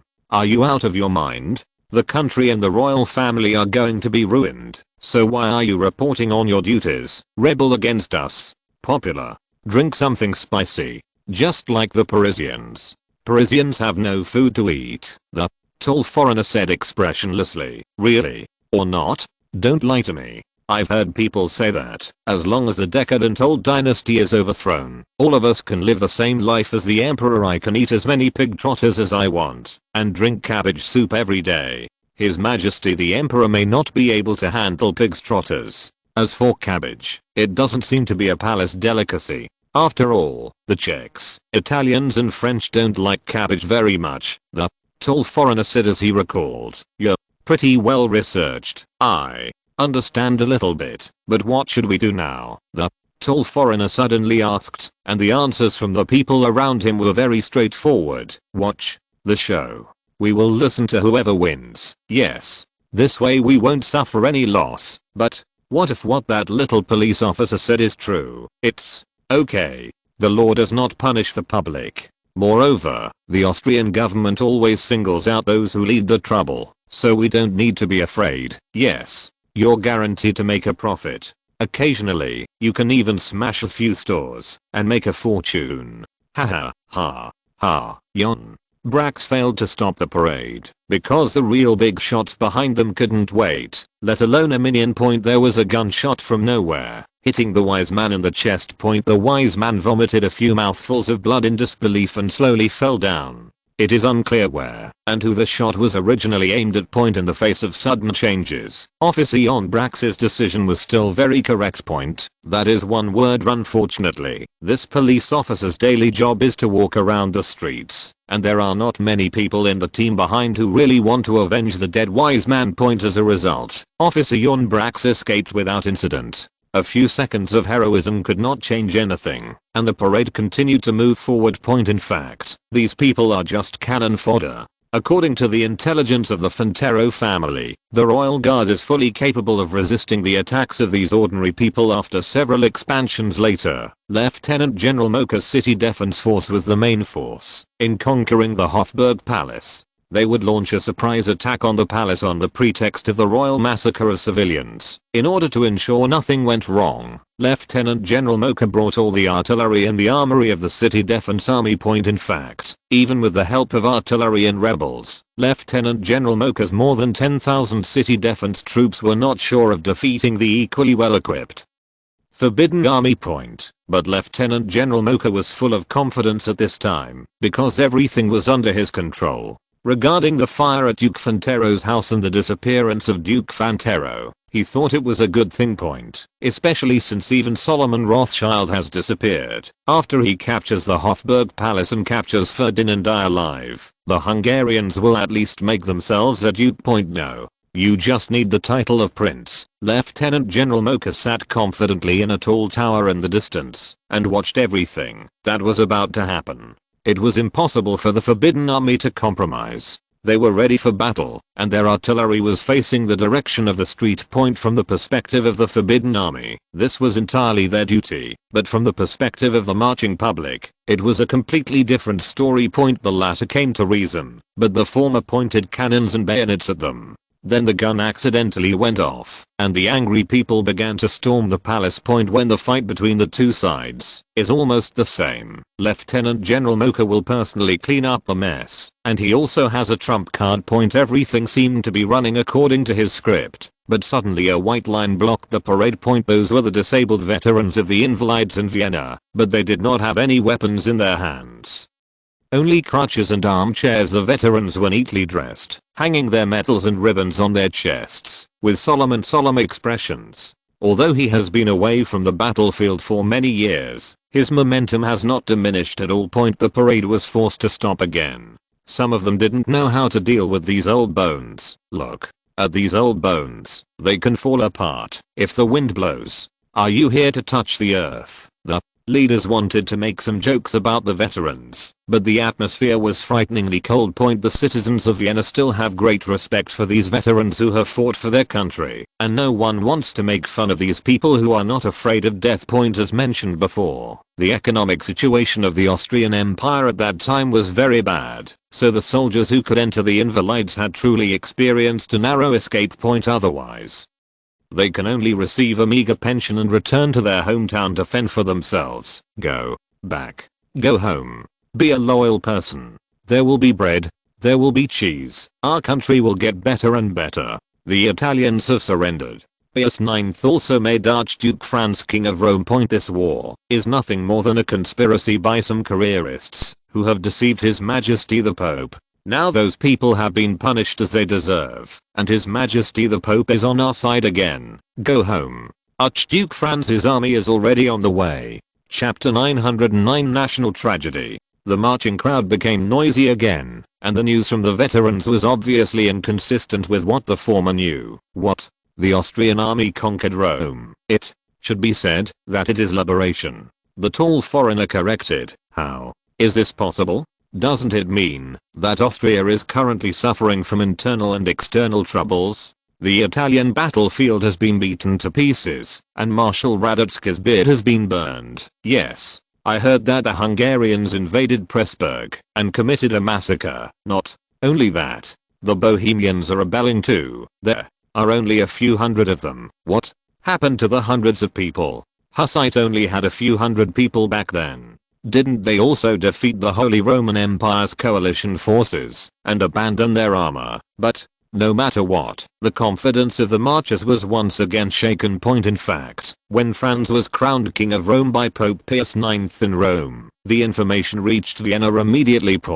Although this is just a political show, everyone knows how important this political show is to Austria at this time. The only person who did not take this matter so seriously was Franz himself. He was even more worried about the international impact this title would bring. After all, the word Rome is too influential in Europe and reminds people of many things. However, the Vienna government at this time was in extreme chaos, and more than 20 prime ministers had been replaced in less than 100 days. The average lifespan of a government is less than 1 to 5 days, and the longest is just over a week.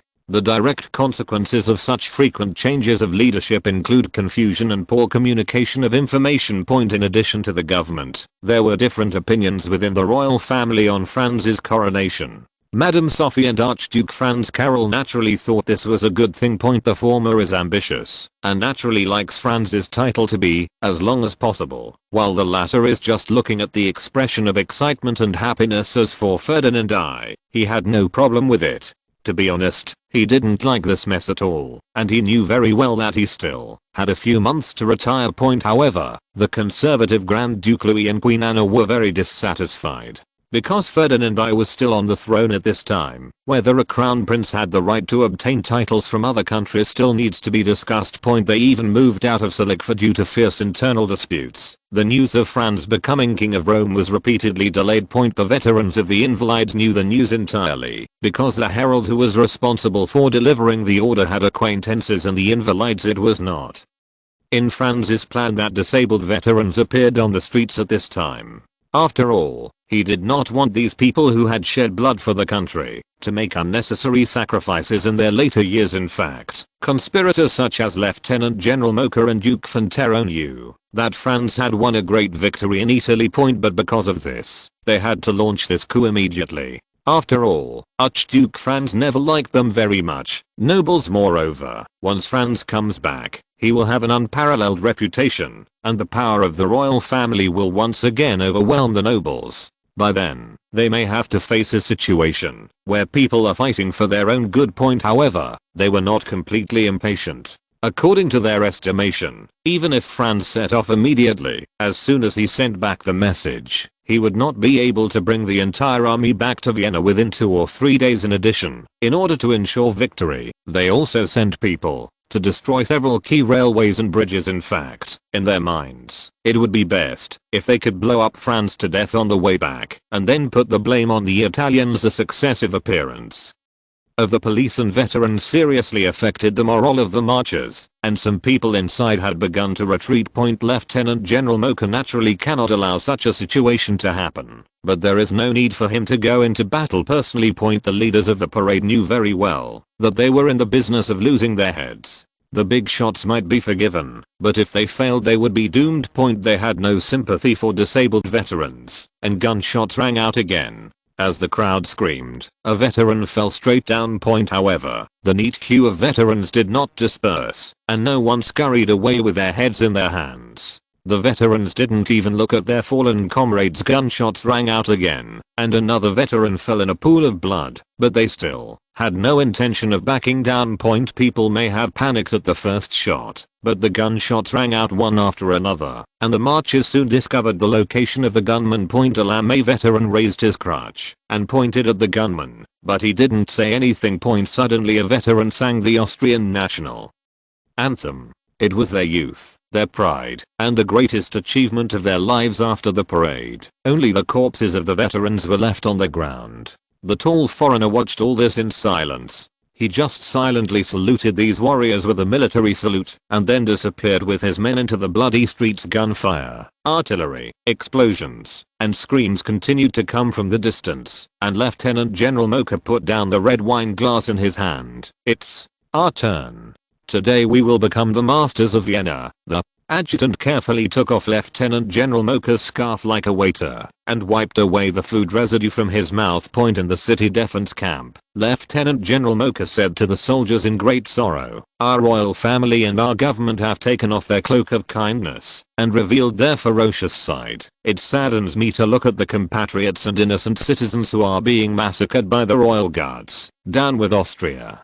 Down with Habsburg. We are going to save our compatriots. Long live Germany." Lieutenant General Mocha's cronies cooperated very well and shouted slogans very loudly, but some people still found it incredible that they were just low-level nobles and they had never thought about rebellion.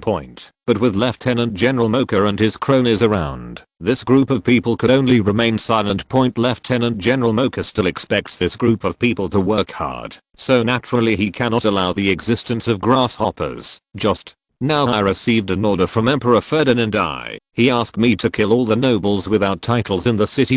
My conscience prevents me from carrying out such crazy orders. The scope of nobles without titles is very large, and those branches of hereditary nobles usually cannot inherit titles. Down with Austria.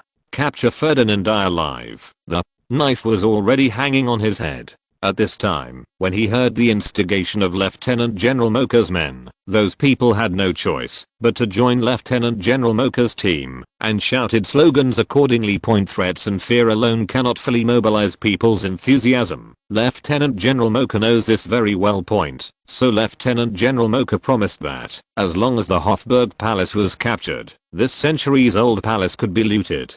If you're listening to this novel on a channel other than Fanfic World, it means they downloaded and uploaded it without effort. We cordially invite you to visit our channel, Mundo Fanfic Novelos. There you'll find the original version of this story and you can explore many other novels of various genres. We're waiting for you to immerse yourself in a world of incredible novels. Chapter 910, How to Repay Kindness with Kindness. In fact, the people who stayed in the military camp at this time were all carefully selected by Lieutenant General Mocha. There were no D-heads or hardliners among these people. Most of them were just outsiders. As long as they have enough benefits, they are willing to do anything.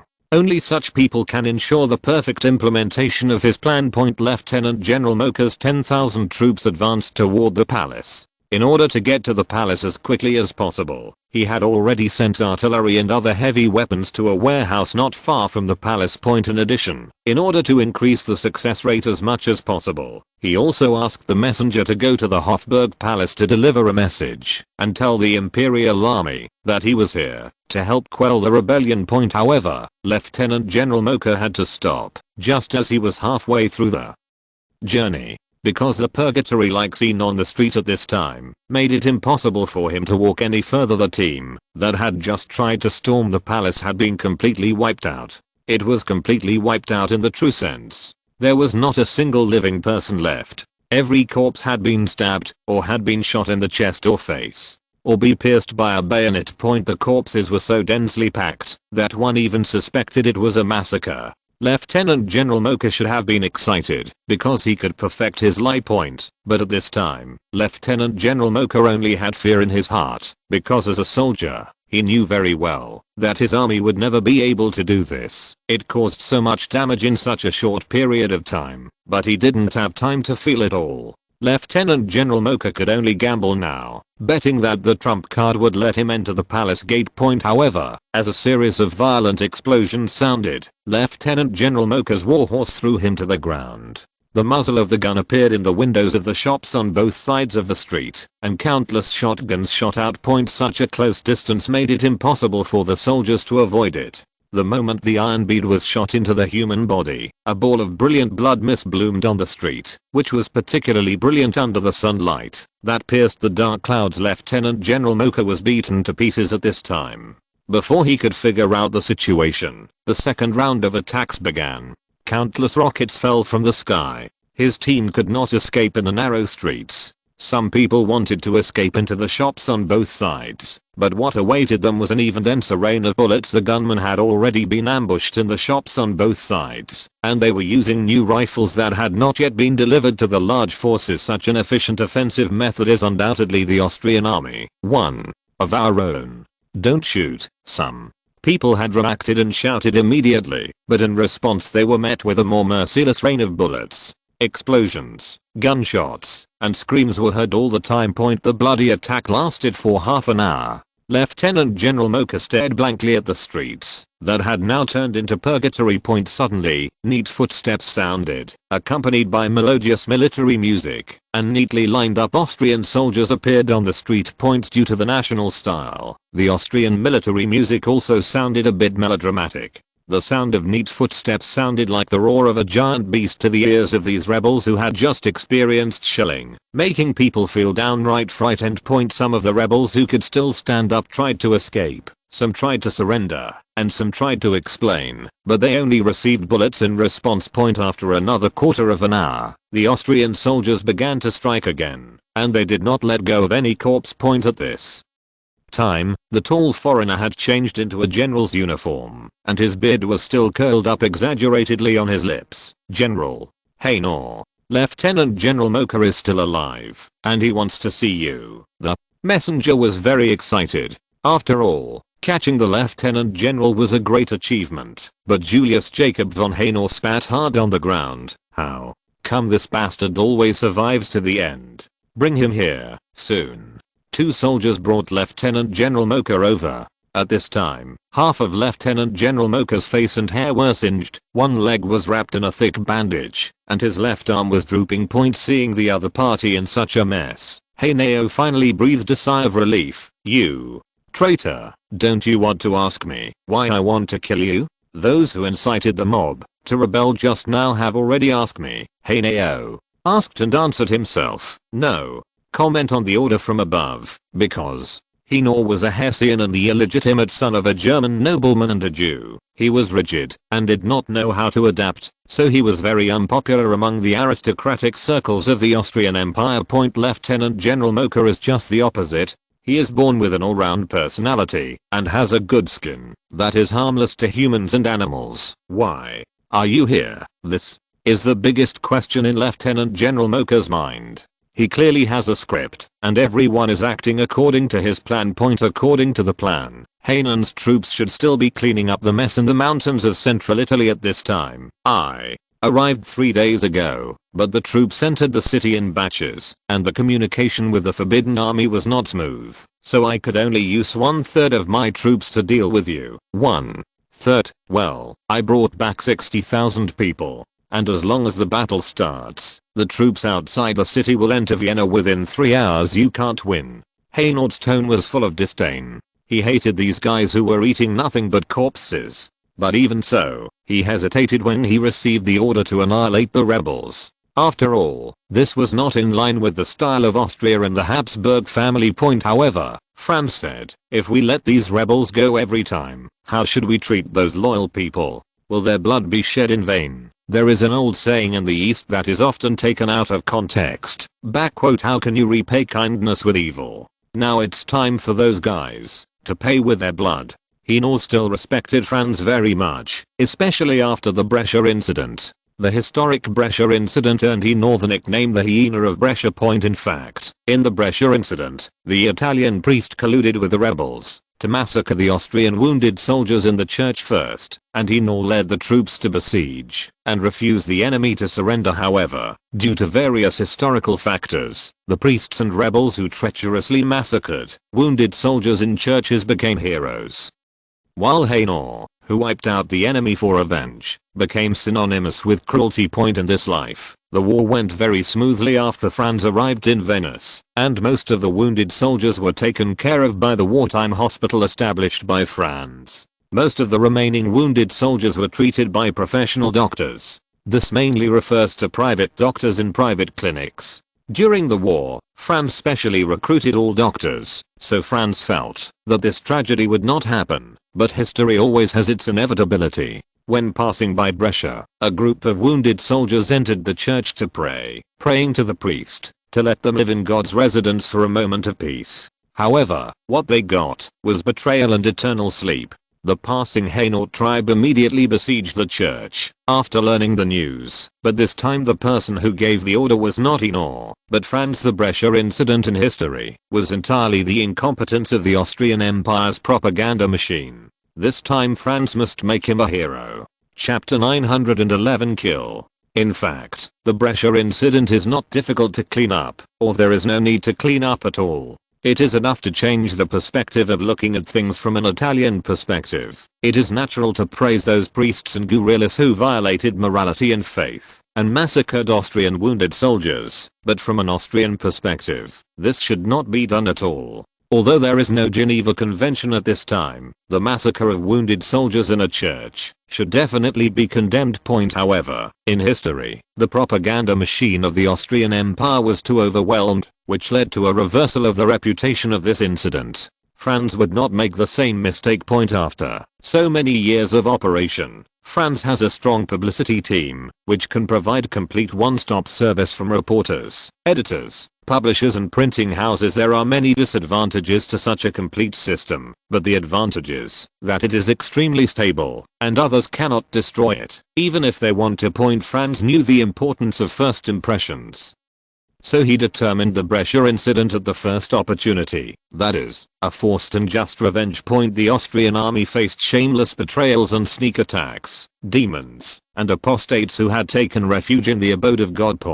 But the Austrian soldiers did not choose to retreat, but chose to fight against evil to the end, and would never bow down, even if the heaven was shattered. As a result, the reputation of both parties was directly reversed. After all, no one likes sneak attacks and betrayals. The so-called Italian nationalism is morally untenable. Secondly, this is Venetia, which is the territory of the Austrian Empire. The Austrians are the victims, and those who are hostile to them are naturally the shameless perpetrators. This was so certain that even Italian nationalists published articles in newspapers condemning this unethical behavior. Mazzini, who had just escaped and ascended to heaven, even more exaggeratedly claimed that the attackers in Brescia were not Italian guerrillas at all, but a group of shameless thieves disguised as thieves. Such a dramatic change was entirely due to Mazzini's fear that the Austrian government would use this matter to stigmatize the great cause of national independence. But this was not something he was afraid of, and it would not happen. And at this time, the so-called Italian nationalists did not need France to smear them. They themselves were as black as they wanted. The Venetian region is the most developed region for capitalist factories in Italy and even Austria. However, due to the special political environment of the Austrian Empire and the traditions of the Venetian region, capitalists here often have more than one identity. They are usually nobles and bishops. Therefore, the people here are subject to triple oppression: feudal exploitation, theocratic exploitation, and capitalist exploitation. No matter how dirty water Franz splashed on them, he didn't feel any violation. Wherever there is oppression, there is resistance, but these people do not have a unified program. In fact, no one, including Mazzini himself, has a truly systematic long-term plan. So, when the insurrectionists achieved some victory, they began to imitate the oppressors, and began their journey of degradation. For example, Daniel Manin, who wanted to be the Doge of Venice, and his rival Niccol Tomassia. The latter did not want to proclaim himself king, but that did not mean that his ambitions were not small.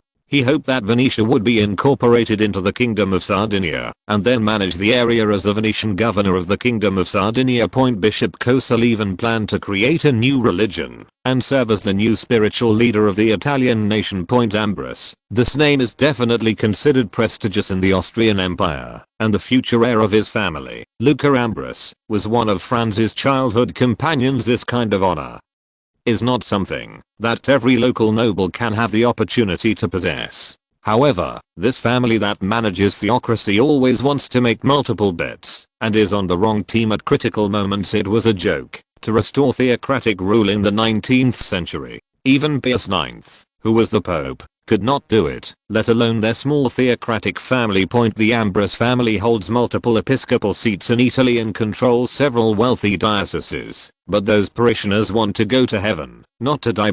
So when the Austrian Empire's army arrived, the hundreds of thousands of parishioners controlled by the Ambrose family offered little resistance. One of Franz's childhood playmates, Luca Ambrose, also died. The latter did not follow the former's advice to make a living overseas. Luca Ambrose began to take over the family business after returning to his hometown, and later he also participated in the conspiracy between the family and those Italian nationalists. Luca Ambrose knew exactly what he was facing, but in order to restore his family's reputation and keep his own good life, he decided to take a chance. Of course, this is just Luca Ambrose wishful thinking. In Franz's opinion, he has fallen. The Ambrose family has done too many bad things by using their divine power and the position of bishop, and even put those gangsters to shame, ranging from drug trafficking, human trafficking, arms smuggling, organizing gangs to premeditate robberies, murders, forcing girls into prostitution, and collecting protection fees. They want to overthrow the Austrian government. The most important reason is that the strengthening of security and government control makes it impossible for them to do whatever they want. Franz once persuaded him to leave, and also persuaded him to stop, but Luca Ambrose and the entire Ambrose family still took the road of no return. But this time they were not forgiven. Franz sent an army of 5,000 men to completely wipe out the power of the Ambrose family from the world. The situation of the battle was completely one-sided, and the parishioners who had high hopes for the Ambrose family chose to watch indifferently. As for the private soldiers, trained by their family, they are okay in gang fights, but when they face the regular army, they are scared to death. After the war started, a few shells knocked their souls out, running around like a group of headless flies. Even those who dared to fight among them were unable to organize an effective counter-attack in this chaotic situation. Except for a few who died in battle, most people chose to surrender. Generally speaking, Franz will take the approach of holding those who surrender to account, never asking for threats. However, for these treasonous gang members, Franz did not want to let anyone go. Not only did he order all the traitors to be hanged, he also sent people to collect intelligence from the people and crack down on those who slipped through the net. Facts have proved that the friendship between these gang members and the people does not exist at all, and there is almost no sworn hatred. After the local people witnessed the Austrian army defeating the families that had oppressed them for hundreds of years, everyone became brave. Not only would they provide clues to the Austrian army, they would even spontaneously organize militiamen to watch from the sidelines assist. In addition to these gang members, Franz was also arrested by the local gendarmerie. The gangsters can be so rampant, and they definitely deserve a lot of credit. Fighting? There is no fight. Franz is not a war madman. With his status, is it not easy to just make up a reason to make these people put down their weapons and arrest them? In addition to these powerful anthropomorphic gadgets, some minor figures also appeared on the stage of history at this time. For example, the former Marshal Laporte was just a submissive small shopkeeper before, but with his ruthlessness, he became the commander of a million-strong army. Not only did he kill the real generals, but he also took them into his subordinates. If it was a few centuries ago, then he would have been a hero. Unfortunately, he met Franz, so he could only become a clown. It was given to Pius IX as a bargaining chip, and was later burned on the rack after Franz entered the city. It became the backdrop for the liberation of Rome, and was even painted by the artist into his own paintings for future generations. The famous Italian painter Achille Vianelli painted this, and named it Liberation of Rome. Achille Vianelli was a typical court painter, and even served as Louis Philippe's teacher, teaching him impressionist painting techniques. However, the Orleans dynasty had fallen by this time, and the French provisional government could not accommodate him, so the great painter could only look for new meal tickets at this time. Rome extended an olive branch to him, but this person was not Pius IX, but Angelona Beauty.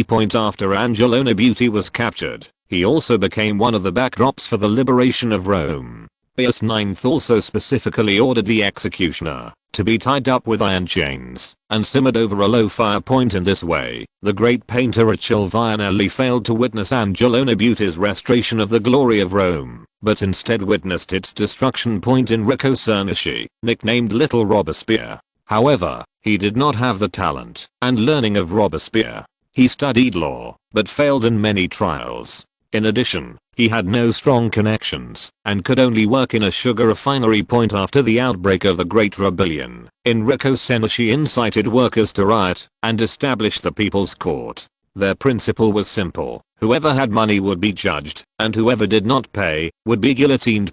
Franz felt that calling such a person Little Robespierre was an insult to Robespierre and the French Revolution. As soon as the Austrian army invaded the city, Little Robespierre sent an invitation, asking Franz to come to his home, to accept their surrender. Franz did not keep the appointment, and only 20 cannons responded. He was too lazy to think about whether this was the hangman banquet, let alone accept the surrender of such a person. The new montagnards of Little Robespierre were thus destroyed. Post-war statistics showed that more than 2 tons of gold and silver vessels were found in the ruins alone. During the rebellion, as many as 700 people were executed by their so-called People's Court people. Except for a small number of people who came to Venice from other parts of Austria to do business or serve as officials, most of the rest were native Venetians. As for whether these people are guilty or not, there is no evidence to be found at this time. The situation in Lombardy is even more Outrageous, but for the sake of continuity, let's talk about it together. When we get to Lombardy, Franz is ordering himself to bring reporters and pens to help record the facts and help the Austrian army clear their names. However, the reality is that there are some unclear people within the Austrian army. A low-level officer jumped out to accuse Hinor of atrocities as soon as the incident occurred. That's right. This brave and upright junior officer did not blame Franz, but Hinor. The latter's identity was too sensitive. He was a Jew, an illegitimate child, and a foreigner. He was nailed to the pillar of shame almost as soon as he was born. Relatively speaking, Franz's background was much more upright, so he was selectively ignored. The most direct purpose of this low-level officer is to show his uniqueness and make a name for himself. In addition, he was also suspected of wanting to show off in front of Franz, but he just happened to hit the muzzle of the gun.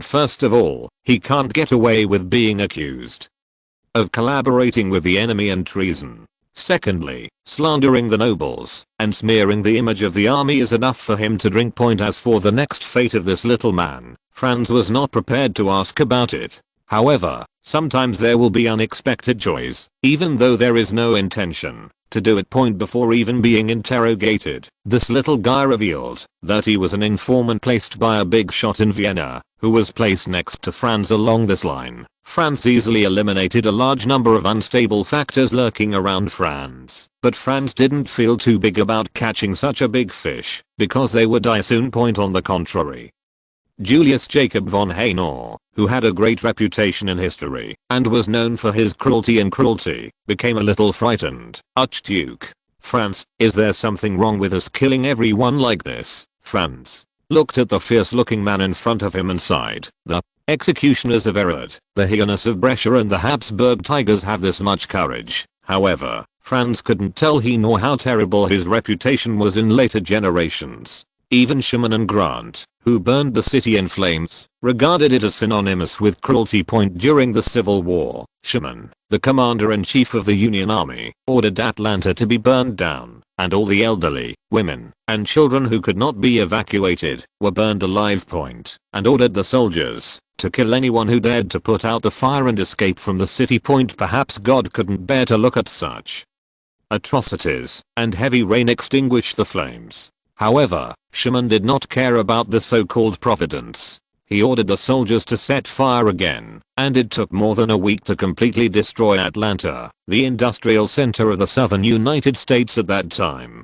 Turned into scorched earth. During the Civil War, Grant also condoned soldiers' robbery, rape, and massacre. After becoming president, he also liked to use high-pressure policies to suppress aliens and people of color, signing the Horace Page Act. The infamous Horace Page Act, the predecessor of the Chinese Exclusion Act. Franz felt that what Hainaut did was still far worse than the two greatest Americans above, but his reputation was much worse. General Hainaut, I have a message for you. Killing one person is considered a sin. Killing 10 is considered a crime. Killing 100 is considered evil. Killing 1,000 is considered a pride. Killing 10,000 is considered a hero. And killing millions is considered a hero among heroes. The eternal karma is all in killing people. Franz patted Hainaut meaningfully on the shoulder. The meaning of the former is obvious, that is, let the latter make his own decision. Franz's words were like enlightenment. At this moment, there was only one word in Hainaut's mind: kill. Chapter 912 Negative Teaching Material. Back to Vienna at the moment. Why are you here? At this time, Hainaut was already confident of victory, but he was not interested in continuing to answer Lieutenant General Mocha's question. He only had one word in his mind: kill. What? How dare you, Lieutenant? General Mocha obviously did not expect this to happen. He felt that he had surrendered, and he was a noble. No matter what, he should not die here, right? At this moment, it is just Lieutenant General Mocha's delaying strategy. His real trump card has not yet appeared. Could it be this rough guy Hainaut? This lowly bastard discovered his secret. This is impossible. Lieutenant General Mocha roared in his heart and struggled to shout. Why do you kill me? Why do you execute me without a trial and the consent of the House of Lords? I'm a noble. I demand a fair trial. You damn Jewish bastard. You have no right to judge me. Traitors have no right to trial. What are you waiting for? Hainaut looked at the soldiers aside, and those soldiers immediately felt a compelling chill. They were also helpless. After all, the other party was a noble lord, and they were just a group of poor soldiers. If the official wanted to investigate, they probably wouldn't do anything to Haneo, who was also a nobleman. In the end, they would be the unlucky ones. Lieutenant General Mocha was also a good person, and he understood the psychology of these low-level soldiers very well. Otherwise, he would not have been able to control tens of thousands of troops in Vienna. However, he used his intelligence and connections in the wrong place. You dare? Do you know who I am? If you dare to touch me, you will be dead. My family will crush you like insects. Lieutenant General Mocha was not bragging. Those ordinary soldiers were indeed like ants in the eyes of him and his family. However, this could not save him at this time. Hanor had very strict requirements on military discipline. After a brief hesitation, the soldiers involuntarily picked up Lieutenant General Mocha and dragged him to the temporary execution ground. Here is an explanation of why Hanor appeared in Vienna so quickly, because not all of his troops entered Italy at all, and he himself was sent back to Vienna by Franz after the battle in the Bareni Valley. In fact, there was only one reason why Franz chose Hanor to return to Vienna, and that was to take the blame. The latter's overly sensitive identity is usually a disadvantage, but he only has a unique advantage in taking the blame.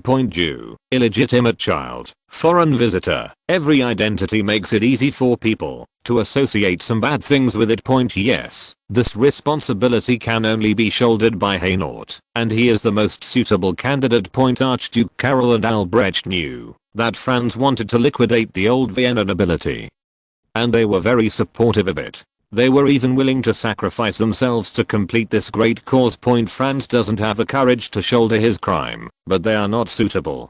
They are all royalty. In this era, the royal family is too important to the country of Austria and cannot be sacrificed easily. This kind of sacrifice is necessary for the country, but for Hainan personally, the benefits actually outweigh the disadvantages. Although Hainan has a notorious reputation in history, the actual killing and destruction it caused was very limited. The reason why his reputation was so bad was entirely due to the political needs of later generations. The Kingdom of Sardinia wanted to cover up its dynastic wars, and the Hungarians also needed such a brutal person to reflect the justice of their separatist behavior. The entire Brescia incident was Hainor's revenge on the Italian rebels out of anger. It was the latter who violated morality and massacred wounded Austrian soldiers in the church. Hainan led his army to take revenge and refused to surrender. This kind of revenge that refuses to surrender is not uncommon in the history of human wars. For example, they refused to surrender to the Magyarian in order to avenge the West Route Army, and the Soviet Red Army refused to surrender to the SS. As for the title of the so-called Errad executioner in Hainaut, it is even more humorous. After Hungary was pacified, he reported nearly 1,000 Hungarians who participated in the rebellion, which was about 2/1000 of the number of people who actually participated in the rebellion. But what happened next was even more shocking. 153 of them were guilty of betrayal, and after review, it was decided to sentence 27 to death. However, 14 of the 27 people were not in Hungary at the time. In desperation, the Austrian Imperial government could only use scarecrows instead of executions. In the end, the trial that was supposed to shock the youth turned into an international joke. What is even more ironic is that the Austrian Imperial government later reached a settlement with those criminals who should have been executed. Most of these people later became senior officials in the empire and occupied a large number of important positions. Among them, Count Andrássy became the Minister of Foreign Affairs of Austria and the Prime Minister of Hungary, and even became the rumored lover of Princess Sissi. Even those plots that way novels dare not write about appear in reality. Franz didn't want this kind of joke to happen again, so Vienna was bound to be a river of blood. The first is this rebel army. It cannot be ruled out that some people are coerced, but just leaving the military camp and marching towards the palace with weapons is enough to sentence them to death. As for the parade that no one could stop, they also committed unforgivable atrocities. Whether it was the atrocities that occurred during the march or the subsequent behavior of defying imperial power and storming the palace, Franz was not qualified to defend others. Forgive them. The law does not punish everyone and should not be applied at all times. The situation in Austria and France was different. In the eyes of most soldiers, this was a naked betrayal, and they did not have much sympathy for the people of Vienna. Especially after witnessing the tragedy of those veterans, whether they were sad for the death of a rabbit or a fox, or filled with righteous indignation. In short, it is impossible for the army to have any sympathy for the mob in front of them. They only think about one thing at this time, and that is to kill all the enemies in front of them, at least not to let them kill themselves. The improvised parade was unable to fight against the regular army, and the gang members with some fighting ability among them did not have the strength to fight against the regular army. If it was a street fight or a shooting exchange hiding behind a barricade, the two sides might still be in a stalemate for a period of time. However, the situation was reversed at this time. The regular army had the advantage of the home field and set up an ambush without any martial ethics. The battle, or rather the massacre, did not last long. The same was true for the city defense forces led by Lieutenant General Moka, who arrived later. They offered little decent resistance. In fact, most people have no idea of resistance because they feel that they will be forgiven and should be forgiven. But what awaits them this time is a death sentence without trial, and soon the gallows on the execution ground will not be enough.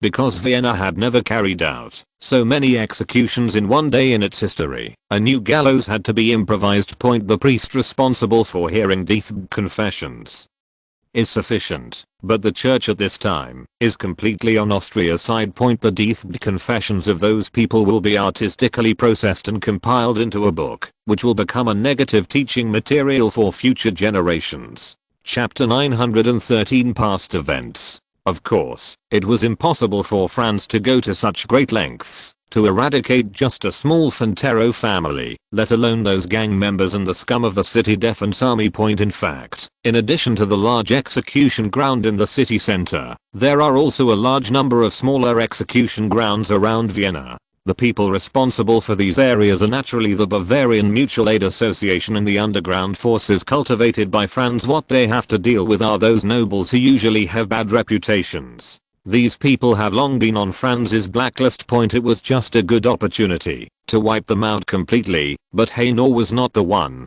to take the blame. Those who will bear the blame for these crimes are those who started the rebellion, such as Lieutenant General Moka and Duke Fantero. As the saying goes, there is no proof until death, so they will bear the blame. However, the two of them could not afford the Vienna rebellion. The deaths of so many civilians and nobles, the destruction of cities and streets, and the charge of colluding with the Hungarian rebels to conspire to overthrow the Habsburg royal family. Therefore, after this, the Austrian army and secret police forces had to knock on doors and visit homes. One was to conduct liquidation. Franz did not want to keep any of those who were directly involved in planning the rebellion. Secondly, it was also to shock the enemy. In addition to the nobles who directly participated in the rebellion, there were actually a large number of people in Vienna who were on the sidelines. Now that the royal family has won, they will naturally not do anything, and will even help the royal family to eliminate the rebels. But if the rebels win, then they will also help the rebels in addition, although many noble families did not directly participate in the rebellion. These people actually provided a lot of help to the rebels, such as arms, supplies, and intelligence. For example, they also deliberately transferred Vienna's security forces away from the central area to deal with the rebels. The military's actions turned a blind eye. Franz wanted to push all the way, but his own class attributes and status determined that he could not do this, or even think this way. However, Franz did not want to play the game of drinking poison to quench his thirst. He had long known that this situation would happen today, and he knew the fundamental point of the contradiction, which was the mismatch between rights and responsibilities. Franz didn't like to use the word obligation. After all, the compulsory nature of this word has been diluted, and later generations also interpreted it as a behavior that should be done. But in fact, the so-called feudal obligations cannot be easily rejected. Refusing it often means war and paying the price of life. What Franz has to do is to restore order. Killing is not the purpose, it is just a means. If they are willing to have a good talk, then everything is easy to discuss. If they don't want to talk, then Franz doesn't mind killing the chicken to scare the monkeys. In fact, most of the great nobles are willing to accept Franz's conditions, or they have long been prepared to cut off their tails to survive. The bottom line is the surrender of family members who aided in the rebellion, but some have tried to challenge this bottom line point. This kind of behavior that adds fuel to the fire will only cost them blood. For a long time after that, the coffin shop business in Vienna was quite prosperous. May 2nd, 1848. Hofburg Palace, Hall of Mirrors. My stupid brother, why are you here? My poor brother, you were most afraid of thunder when you were little. I'm afraid you will be afraid. My stupid brother, there are cannons outside, not thunder. My poor brother, does it make any difference? Anyway, your hands are shaking again. I'm not shaking. You're shaking. I'm not shaking. You're shaking. Okay, my stupid brother, I'm scared, but I'm even more scared of seeing you here.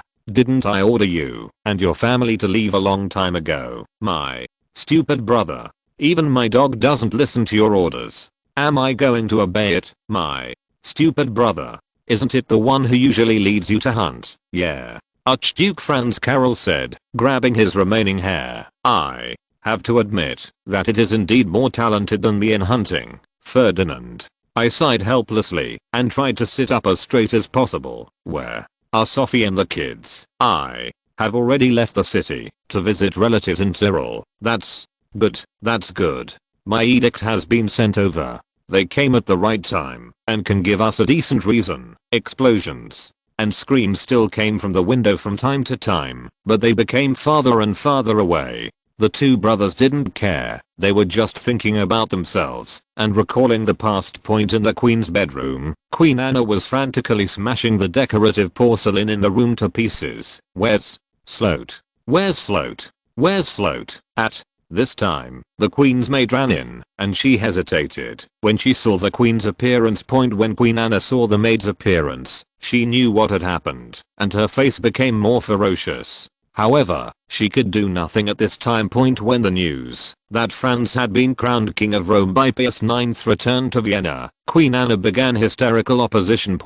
Since Ferdinand I was sterile, Queen Anna's status was never high. Later, an assassination occurred, which brought Queen Anna's status to the bottom. In fact, the old emperor set up many restrictions to prevent Queen Anna from intervening in politics, so she was completely unable to accept the news that Franz became King of Rome.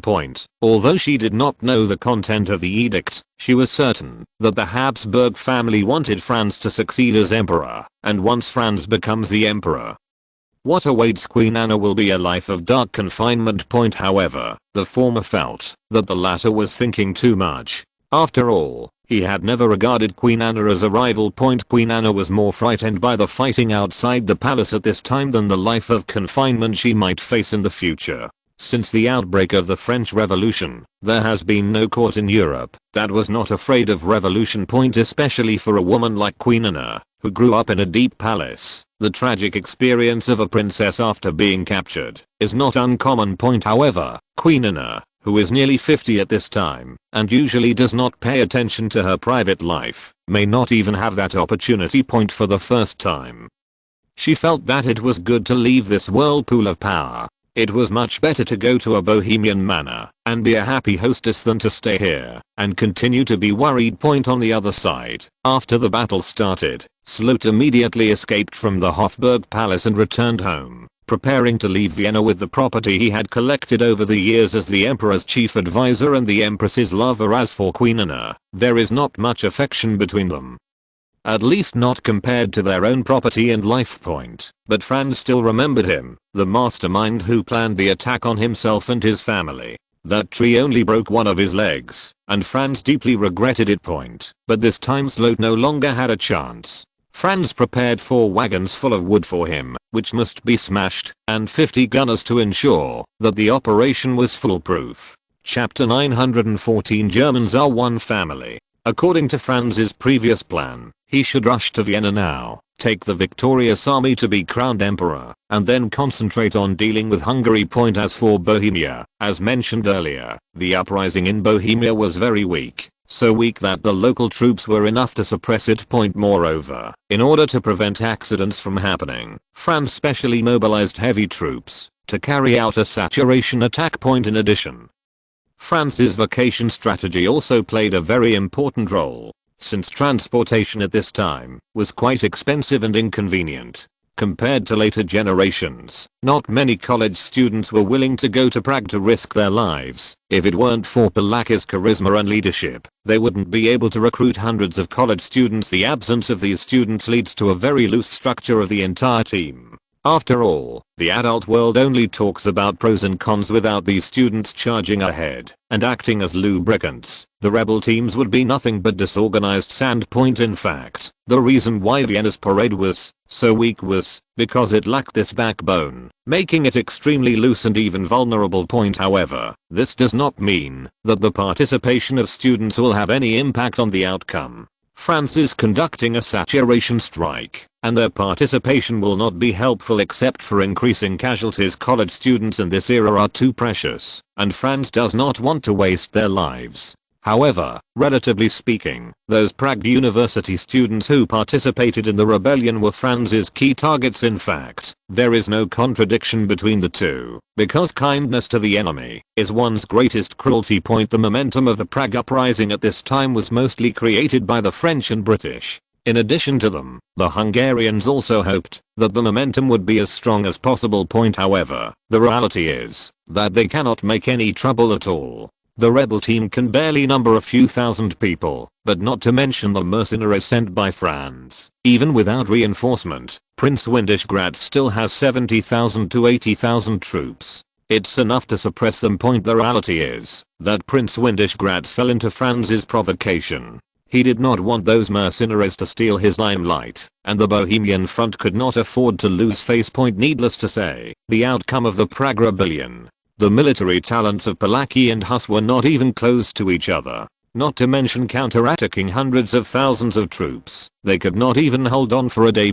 However, this was enough for Prince Windishgrad to lose his command due to negligence of duty. After all, the combat order was issued by Archduke Karol himself. Archduke Karol was not only Prince Windishgrad's old boss, but also represented the royal family and the imperial government. Prince Windishgrad's behavior had crossed the line, and Franz took advantage of him to show his authority. In addition, there are some reasons. First, the prince's self-respecting behavior of raising bandits is disgusting. Second, his military level is really limited, and Franz does not want him to waste the lives of Austrian soldiers. In fact, Prince Windishgrad did not have a professional background, and her actual command level cannot reach the average level, and can only be described as poor. The battles he won were often unremarkable, but the battles he lost were full of flaws. Most of the wins were crushing games, with tens of thousands of regular troops carrying heavy weapons and cavalry facing thousands of improvised militiamen. The loss was outrageous, comparable to the previous General Leakey who was in the Venetian region. In short, he relies more on the shadow of his ancestors in the face of his father-in-law than on his ability.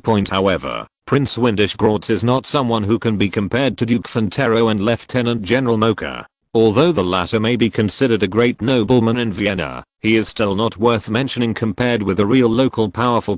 France could only adopt milder methods against him. After all, the other party did not make any serious mistakes. Franz also thought about the candidate to replace him later, and that was Prince Felix Schwarzenberg. In fact, Prince Felix Schwarzenberg is the brother-in-law of Prince Windishgrad. According to the relationship of interests, the position of commander-in-chief of the Bohemian army is still controlled by their family. This can minimize resistance, and will not cause other nobles to be overly vigilant. But in fact, Prince Felix Schwarzenberg is an outstanding military strategist. After all, not everyone can be Marshal Radetzky's staff officer. Secondly, Prince Felix Schwarzenberg and Prince Wendy Schwarzenberg have a bad relationship. The former feels that the latter is too incompetent. Compared with Prince Windishgrad, Prince Felix Schwarzenberg is less selfish. The latter is a radical reformist and has a very tough attitude.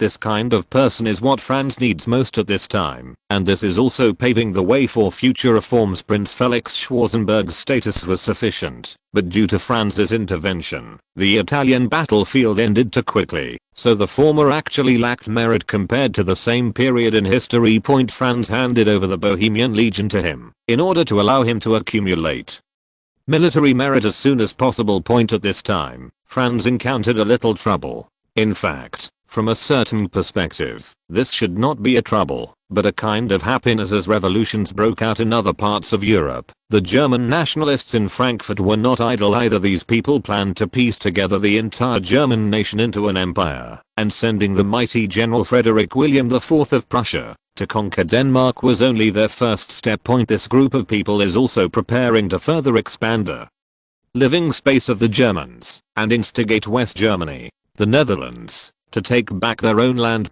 This group of people set their sights on French Belgium, which made King William II of the Netherlands very worried. To be honest, although it is said to be the Principality of Belgium, it is actually the territory of the French Netherlands. William II's first reaction was to suppress, but the nationalists in the Netherlands were far more powerful than he imagined. The suppressive troops sent out by Wilhelm II quickly joined the ranks of the nationalists at the same time. Bad news came one after another in the German region, and even his most valued lover advised him not to act rashly. As a result, William II directly became a deflated eggplant. In fact, Franz also contributed to this. On the other hand, the former King Leopold I of Belgium was planning a big event. After the fall of the Orleans dynasty, Leopold I's life became extremely difficult, especially because the French provisional government's attitude was too tough and arrogant for him to accept. Officials sent by the French provisional government requested to directly receive the Principality of Belgium.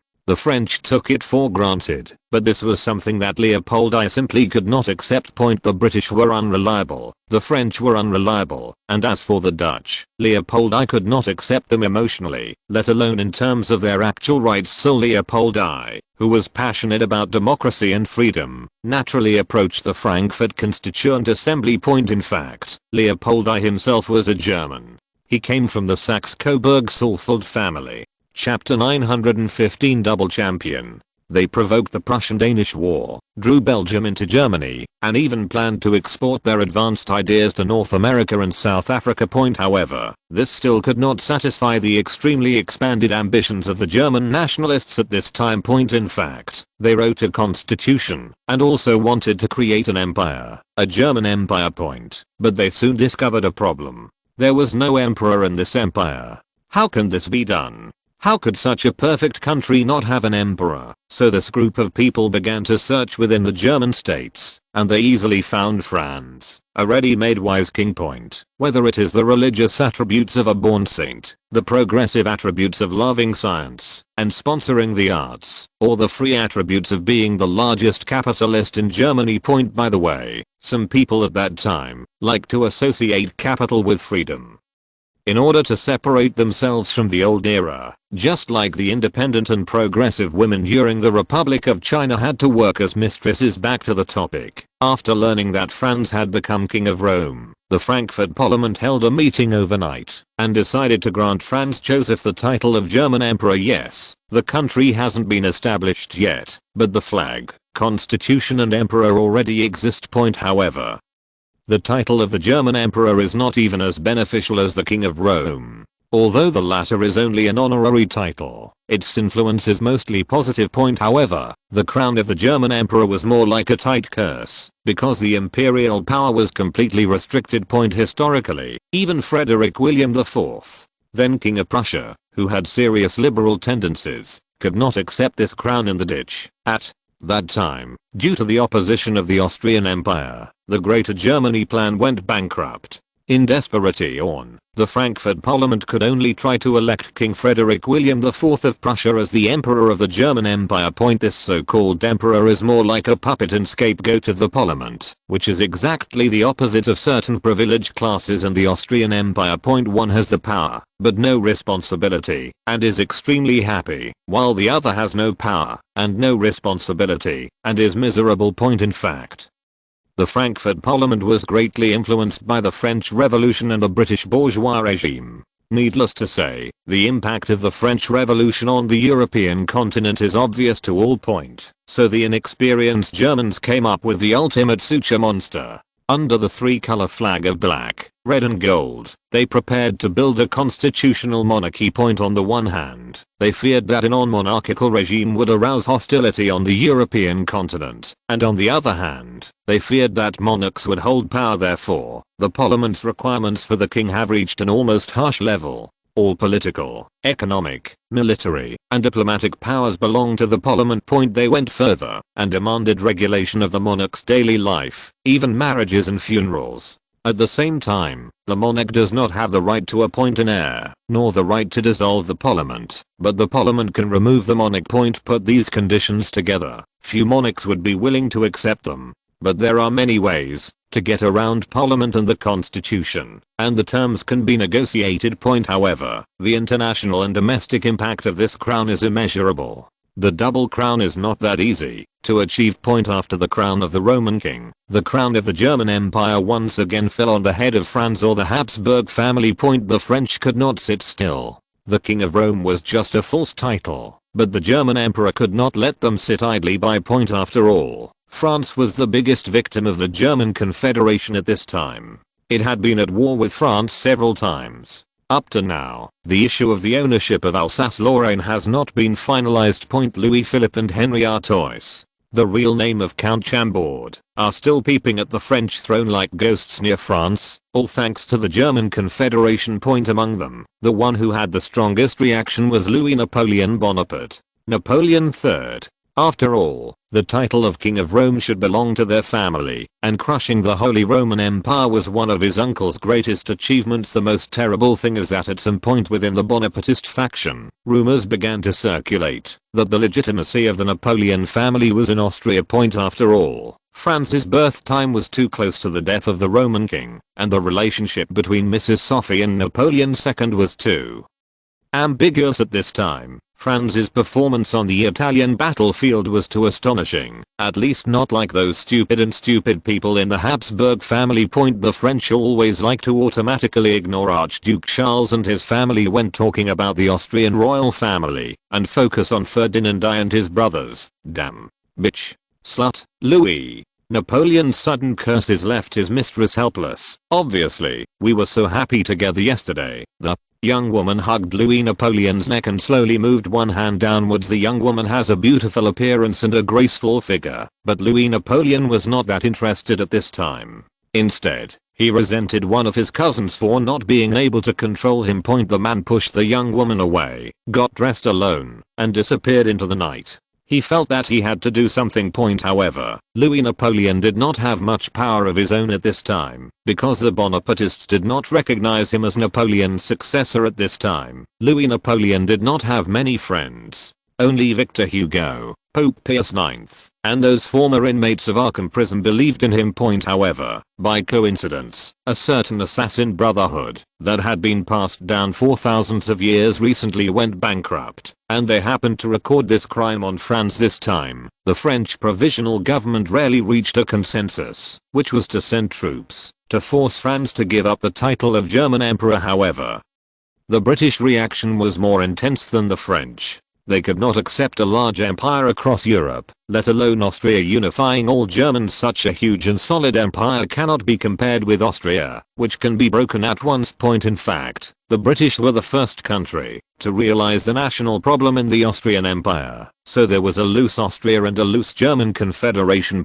But if Austria really reunifies Germany, then a super empire with a population of more than 80 million and a main ethnic group of more than 35 million will be born. It not only has the brave and warlike Prussians and Saxons, but also the Dutch and Venetians who are good at navigation and business. It has strong political, economic, and military strength, as well as terrible innovation capabilities and desire for expansion. There is no doubt that it will be the second Russian Empire, but the British government at this time is facing many difficulties. The economic crisis and national conflicts have almost brought Britain's internal affairs to its knees. John Russell is still hiding the defeat in the Mediterranean naval battle from Queen Victoria and Prince Albert Point, but paper cannot contain fire. Chapter 916 Funeral. In fact, Queen Victoria and Prince Albert should not have been unable to detect the fishy things under their noses, but the former was busy making, raising, and walking babies, while the latter was busy creating spectacles. Moreover, the loss of an entire Mediterranean fleet is too shocking. Never before had such a disastrous naval defeat occurred in British history. The main reason is that no one will believe this kind of thing. After all, the French Navy has always avoided fighting before, and the Austrian Navy has simply lost its reputation driven by the British propaganda machine. It only relies on sneak attacks and land forces to fight wars. What kind of navy is this? In fact, due to Franz's influence, the Austrian Navy often adopts the combat method that is most beneficial to itself. However, this also left an impression that it was impossible to fight a tough battle. The propaganda machines of the British and French seized on this point to spread rumors. Therefore, no one in the UK believes that the Mediterranean fleet will be destroyed. At most, it will be like a historical defeat, losing a few ships, or temporarily losing dominance in the Mediterranean, and that's it. At this time, the news about the British royal family was not as closed as later generations. The Victoria couple really did not believe that this would happen. And at this time, there was something more worrying for them in Britain. The Chartists demanded that the Queen fulfill her promise of an 8-hour working day. The young girl who became pregnant for the first time did not flinch in the face of the surging crowd. She put on her formal attire, picked up the scepter that symbolized the power of the British royal family, and walked onto the balcony. Facing the morning sun and the crowd. The moment she appeared on the balcony, both the soldiers and the workers on the parade stared at Queen Victoria on the balcony and held their breath. At that moment, the girl felt like she had a heavy burden on her shoulders, so she said those words easily. There will be bread. There will be butter. Everything will be fine. Thank you. It is you who have made Britain strong. Without you, there would be no Britain today. I, the Queen of England, Victoria, hereby swear that I will protect your due rights, property. Those words once won her countless applause, made those conceited nobles cast admiring glances, and made officials no longer dare to underestimate her. However, it was not until now that Victoria became queen that she realized the weight of those words and the price they had to pay. In fact, it is a luxury to improve people's livelihood. Industrial costs, agricultural costs, and war costs will all rise. The aristocrats opposed it, the politicians opposed it, the capitalists also opposed it, and everyone was dissatisfied. And these people can also protest, march, demonstrate, or even directly assassinate. Victoria also struggled, but she soon discovered that she was as small as a drop of water in front of the vast ocean, called Profit. So Victoria began to get married and have children, hoping to live an ordinary life. During this period, Queen Victoria met a true love, Prince Albert, and the woman who fell in love no longer wanted to get involved in those annoying political affairs. Prince Albert could not ignore the situation in Britain at this time. He had personally been to Ireland, and he had seen the horrors there. Although local officials tried their best to cover up, they deliberately sent Prince Albert to farms where famine did not occur, and even deliberately provided alcohol to the farm laborers. The purpose was to show Prince Albert a group of hopelessly lazy farmers. When Prince Albert visited the farm, he found that the crops here were growing better than those in England, and the farmers were lying drunkenly in the hayloft. In contrast, local officials accompanied him to inspect the farm, sweating under the scorching sun. A more considerate prince would have been moved by the hard-working spirit of these officials, and would have been disdainful of the lazy and drunken farmers. However, Prince Albert is not a loser who has never seen the world. If those fat-headed officials worked so hard every day, they would have been covered in tendons instead of having to drag themselves forward. Moreover, the officials endure hardships and stand hard work, while the farmers are lazy and drunk. This is obviously not in line with his common sense. In addition, local officials deliberately packed Prince Albert's schedule, which also made him notice something unusual. However, as an excellent politician and a nobleman who received aristocratic education from an early age, it is just a basic operation to keep his emotions and anger in check. Before a grand banquet was over, Prince Albert secretly left with his guards in the countryside. He saw the true face of Ireland. The land was barren and overgrown, and the houses made of mud and weeds were full of cracks. Just a slight shake could destroy them. At the head of the village, a woman with shriveled breasts was wandering on both sides of the road with her blackened baby in her arms, eyes blank, which made people feel both pitiful and weird. The village is full of skinny men and women. Almost all of them have goldfish eyes and bodies that would make even a ballet dancer feel too slender. Piles of feces filled the streets, and the stench of bloated corpses was spreading.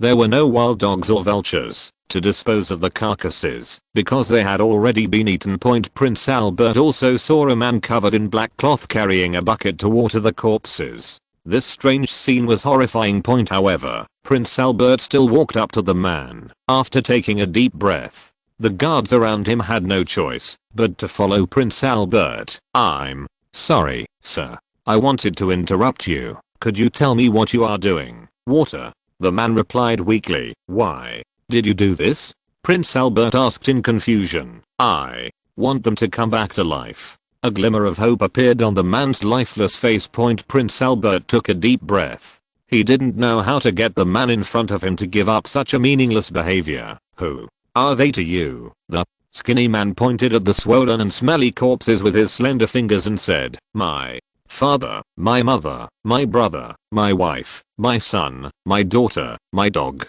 Prince Albert was silent for a long time after hearing this, but he still mustered up the courage to speak. "Sir, if you don't mind, could you please let me hold a simple and decent funeral for them?" A hoarse and miserable roar came from the man's throat, and he fell to his knees with a roar. The man wanted to say something, but his body was too weak, and he was so excited that he passed out.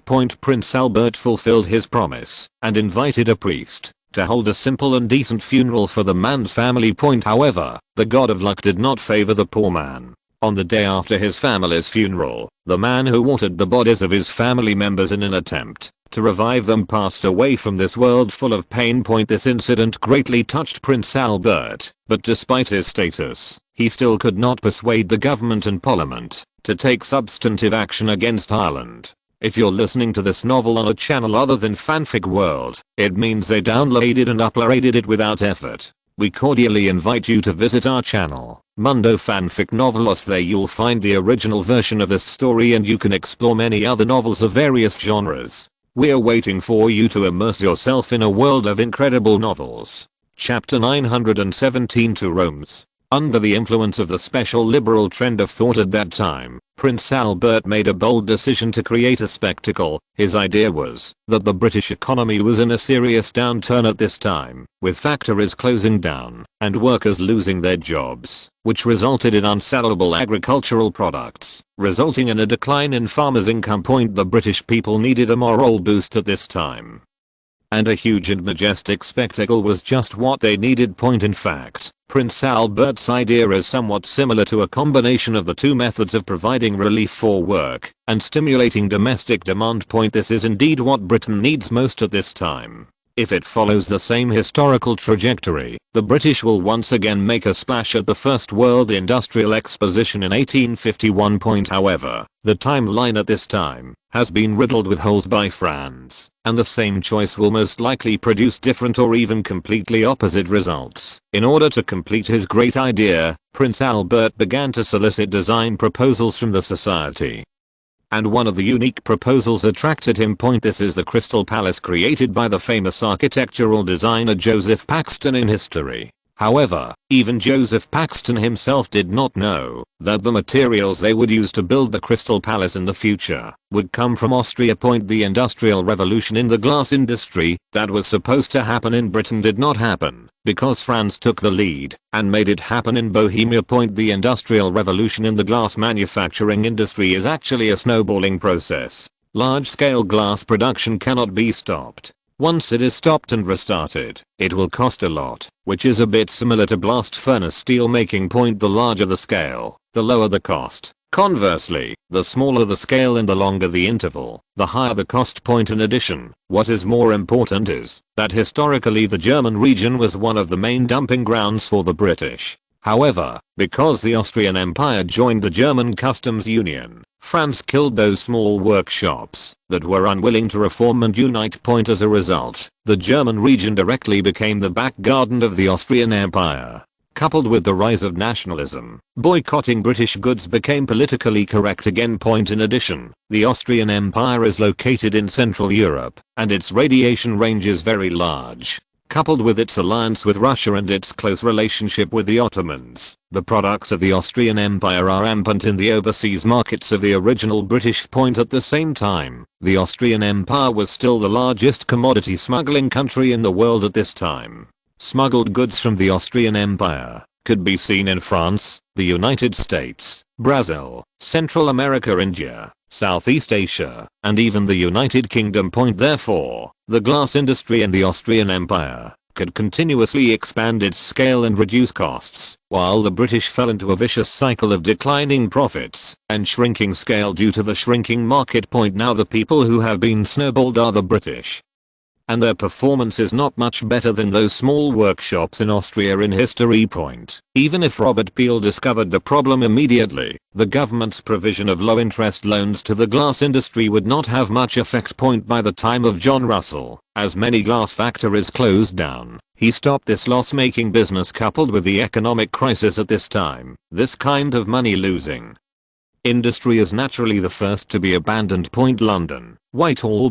John Russell was sitting in his office, holding his forehead in a daze. Why did such a large fleet disappear just by saying it was missing? He could not understand the question. The good lord of the Admiralty told him, although the Mediterranean fleet is large in size compared to the entire Mediterranean, it is like a drop of water in a river. Is it possible they're lost, John? Russell recounted his less than practical thoughts. Seeing the Prime Minister's expectant eyes, the Navy Minister had no choice but to tell a white lie. It's possible, John. Russell breathed a sigh of relief and finally regained some energy. But everyone knew that the Mediterranean fleet was doomed. Such a large fleet, with captains and sailors with many years of experience. It is better to believe that they will get lost than to believe that they have encountered a sea monster. However, the issue of the Mediterranean has to be mentioned at this moment. If the Mediterranean fleet is still there at this time, then Britain will definitely not be as passive as it is now. However, the naval battle in the Mediterranean failed. The whereabouts of the Mediterranean fleet were unknown, and a peace agreement had just been signed with the Austrians. Now Britain can be as passive as it wants. But what happened to France? First the King of Rome. I thought he was going to start a renaissance, but now he is the Emperor of Germany, and in a few years he may be the Emperor of the Austrian Empire. Britain cannot accept these three crowns on one person's head. What's even more outrageous is that isn't the Frankfurt Parliament a bourgeois parliament? Why do we have to bring in a foreign monarch? This is an unconscious dividing line. Prime Minister, what should we do? Lord Palmerston, who had always been resourceful, threw the blame directly on John Russell, which made the latter look better again. Letting the Austrian Emperor become the German Emperor was something that Britain could not accept under any circumstances. When Franz became King of Rome, the British wanted to use the hands of the French and Russians to deal with Austria. However, the French provisional government is now in chaos, with orders changing day and night. Although this group of people reacts fiercely, whether they can send troops is still a question. Moreover, the German Confederation has never lost against the French in recent years. The threat of the French will hardly make the Germans change their minds. What annoys the British most is not the French, but the Russians. Nicholas I, the sixth child, when the British ambassador brought the news that Franz had become King of Rome to St. Petersburg, Nicholas I, instead of slamming the table and going to Austria, seemed very calm. I will prepare a generous gift for the Western Roman Emperor. You must know that, when the French provisional government was established, Nicholas I claimed to fight to the Seine River. However, because Russia's own rebellion had not been resolved, it did not send troops to France. At this time, the civil strife in Russia was mainly divided into two parts, namely the Chechen armed forces in the Caucasus and the rebel forces in Poland. These contents have been discussed before. The battle situation has not changed much, so I won't go into details here. At first, the British ambassador didn't quite understand what the so-called rich gift meant. He thought that the Tsar was just trying to induce the Austrians to look good point. However, he soon discovered that he was wrong, and how wrong he was. That Tsar was not angry, he was actually very happy, and told his cronies that his daughter was indeed right. Point. The Tsar issued a statement that day, recognizing Francis as the Emperor of the Western Roman Empire, and Nicholas as the divinely appointed Emperor of the Eastern Roman Empire. Chapter 918 Sacrilegious Alliance. The Russians' operations directly defeated the British. They never expected that the Tsar did not care at all, or that Nicholas I's concerns were not on the same channel as the British. Point. It was already May, and the ice in the Baltic Sea had melted, allowing maritime communications, so the Russians responded much faster this time. Point. Neither the French nor the Russians were of use, so the British had to rely on themselves, but the problem has returned to its original point. In order to prevent Britain from causing trouble to Austria in 1848, France found too many things for them to do. Point. From North America to South America, from the Central American Isthmus to the Far East, from Ireland to New Zealand, the British were in constant trouble, far exceeding the upper limit of their load. Point. Note, the United Kingdom is located in the Northern Hemisphere, near 0 degrees longitude and more than 50 degrees north latitude. The corresponding country across the globe is located in the Southern Hemisphere, near the 180-degree longitude. Point. A country that meets these conditions is New Zealand, which is located at 175 degrees east longitude and more than 40 degrees south latitude. Point. Although John Russell was not a particularly shrewd prime minister, he still understood that Palmerston was throwing the blame. Point, but there was nothing he could do about it. As the British Prime Minister, he had to bear the blame. Point. But how to deal with the Austrians? Really organize an army of hundreds of thousands to fight in Austria, putting aside whether the war can be won or not. Military expenditure alone is not something the British government can afford at this time. Point. At this time, the Bank of England was on the verge of collapse, gold reserves had bottomed out, and runs were spreading. Point. If a large-scale war were launched at this time, the result would likely be the collapse of the entire British financial system. Point. So what if we can dispatch an expeditionary force of tens of thousands of people on Austria's narrow coastline? Tens of thousands of people may not be enough to fill the gap between teeth. Point. So in the end, we still have to rely on sea control. However, the Mediterranean fleet is gone, and the North Sea fleet still has to keep an eye on Prussia and not attack Denmark. Point. So the question is, which fleet to send to the Mediterranean now? We must prevent the Austrian crown prince from becoming the German emperor. There is no doubt about this, John Russell declared solemnly. Point. This was within everyone's expectation. After all, it was the King of Rome and the Emperor of Germany. Now that the Russians have created an emperor of the Western Roman Empire, will they have to take back the province of Britannia after a while? Note, Britain was once one of the 46 provinces of the Roman Empire. We must rebuild the Mediterranean fleet and force the Austrians to give up their attempt to form a greater German empire. Who wants to go? As soon as John Russell said this, everyone looked at each other. Point. Rebuilding the Mediterranean fleet is indeed the best way to force the Austrians to give up their plans for the greater German empire. Your Majesty Prime Minister, we have just signed a peace agreement with the Austrian Empire. Have you forgotten? Under Secretary of Foreign Affairs Granville said. Point. It is not a wise move to rashly tear up a peace agreement with a major country. This not only means losing the country's friendship, but will also have extremely negative international consequences. Of course I know. Then just sit back and watch the Germans grow bigger and seize our market share. Now the French can't count on it. The Russians' attitude is, we cannot accept the emergence of a super empire spanning Europe. John Russell was also under a lot of pressure, because no matter whether he succeeded or not, no one would remember his achievements, and history would only judge him this way. Deficit. Prime Minister.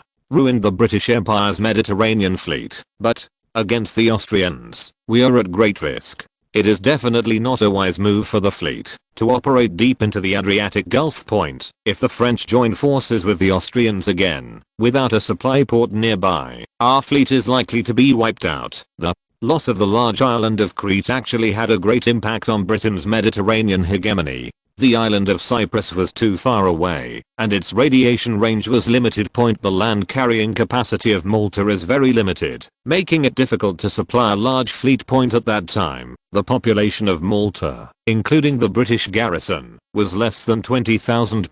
To complete the blockade of Austria, the navy plus logistics will require more than 20,000 people, and the army may also be used when necessary. The most important thing is that, based on the experience of Crete, the British Navy is very afraid that the Austrians will try to land on the beach again. Although the fact that the Austrians fought naval battles and joined the army was despised by many naval experts, this was undoubtedly a new idea. Moreover, once the army lands on the island, the navy really has no good solution. After all, a military port is not a fortress, and the main responsibility of the navy is not to fight land warfare. The most terrible thing is that after the fall of the Orleans dynasty and Louis Philippe's eastward hunt, the kingdom of the two Sicilies fell to Austria. Sicily and Malta are across the sea, so there are too many opportunities for the Austrians to launch a sneak attack. What the Lord of the Admiralty said made all the senior British bureaucrats present tremble in their hearts. Ruin an entire fleet again. That's not just Robert Peel. Everyone present will probably be nailed to the pillar of shame. But if you think about it carefully, it is not impossible. After all, strictly speaking, the British have already lost 2 fleets in the Mediterranean. Although one of them was only a squadron, it was also a member of the once invincible British Royal Navy. The first fleet was destroyed during the Second Turkish-Egyptian War. In the book, the atmosphere of the meeting was very dull. They had never imagined that the diplomatic situation would be so difficult. In this kind of splitting of pots, no one wants to take the lead. Fortunately, Viscount Stratford sent good news at this time, and the Hungarians extended an olive branch to the Ottomans. The new Hungarian regime was prepared to give Belgrade to the Ottomans in exchange for their support. This condition undoubtedly made Majid's heart move, but the timid Sultan did not dare to attack Austria directly, especially after the Austrians quickly defeated the Kingdom of Sardinia and the Italian coalition. Coupled with the defection of the Pope, Majid Germany began to fear the possible crusade again. Viscount Stratford continued, there are enemies inside and outside Austria at this time, and those people need our support. John Russell's brows that were a little loose now tightened again. How can we support them? Hungary is a landlocked country, and the Ottoman Empire's terrible army cannot even defeat the Egyptians. How much price do we have to pay to help them? Palmerston, on the side, saw a turning point. He was not as straightforward as John Russell. Your Majesty Prime Minister, we don't need to send a single soldier, let alone spend a penny. We just need to promote the Sacrifice Alliance again. The Sacrilege Alliance, John Russell said subconsciously, but he was a knowledgeable person after all, and he reacted immediately. That's right. The Ottomans may be unreliable, and the French may not be reliable, but forming an alliance with them is another matter. Chapter 919 Prime Ministers of Central and North America and the Caribbean. Rome. The seaport, which had been depressed for many years, became lively again, with cargo ships flying the Austrian flag parked on the pier. People are working tirelessly to carry boxes of heavy goods, most of which are grain, and the rest are building materials, clothing, cloth, and some daily necessities. The residents of Rome have not had enough to eat for a long time. Thanks to the rations brought by the Austrian army, Rome's urgent need was finally solved. Before the Austrian army besieged Rome, people starved to death every day in the city. The Fourth Roman Republic themselves collapsed their economy, and then with the interruption of sea traffic, their death was actually pronounced. Therefore, when the Austrian envoy entered the city of Rome, he easily instigated the rebellion of the entire city's residents. It is said that people die for wealth and birds die for food. This is probably the case. However, if Pius IX cannot solve the food crisis in Rome at this time, then sooner or later he will be driven out of Rome again. Rabbits will bite people when they are anxious, let alone hundreds of thousands of living people in the city. At this time, in order to solve the food problem in the city of Rome, one was to mobilize food from outside to meet the capital's urgent needs. However, during the disaster year, there was not much food in the provinces.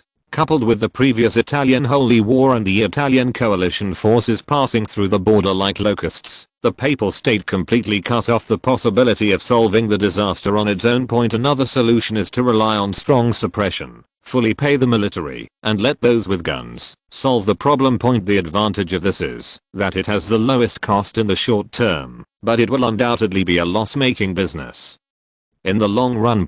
Because the Papal State is different from those secular regimes, the Pope is not only a secular monarch, he is also a religious leader. If the methods of that secular regime are adopted, the results may be even more disastrous. In addition, the Pope does not have a violent force that is strong enough and trustworthy. Solving the crisis in the Papal States at this time was also one of the contents of the deal between Franz and Pius. However, this account will naturally be recorded on the Papal State. After all, Pius IX is the actual ruler of the Papal State, and Franz only proposed a solution.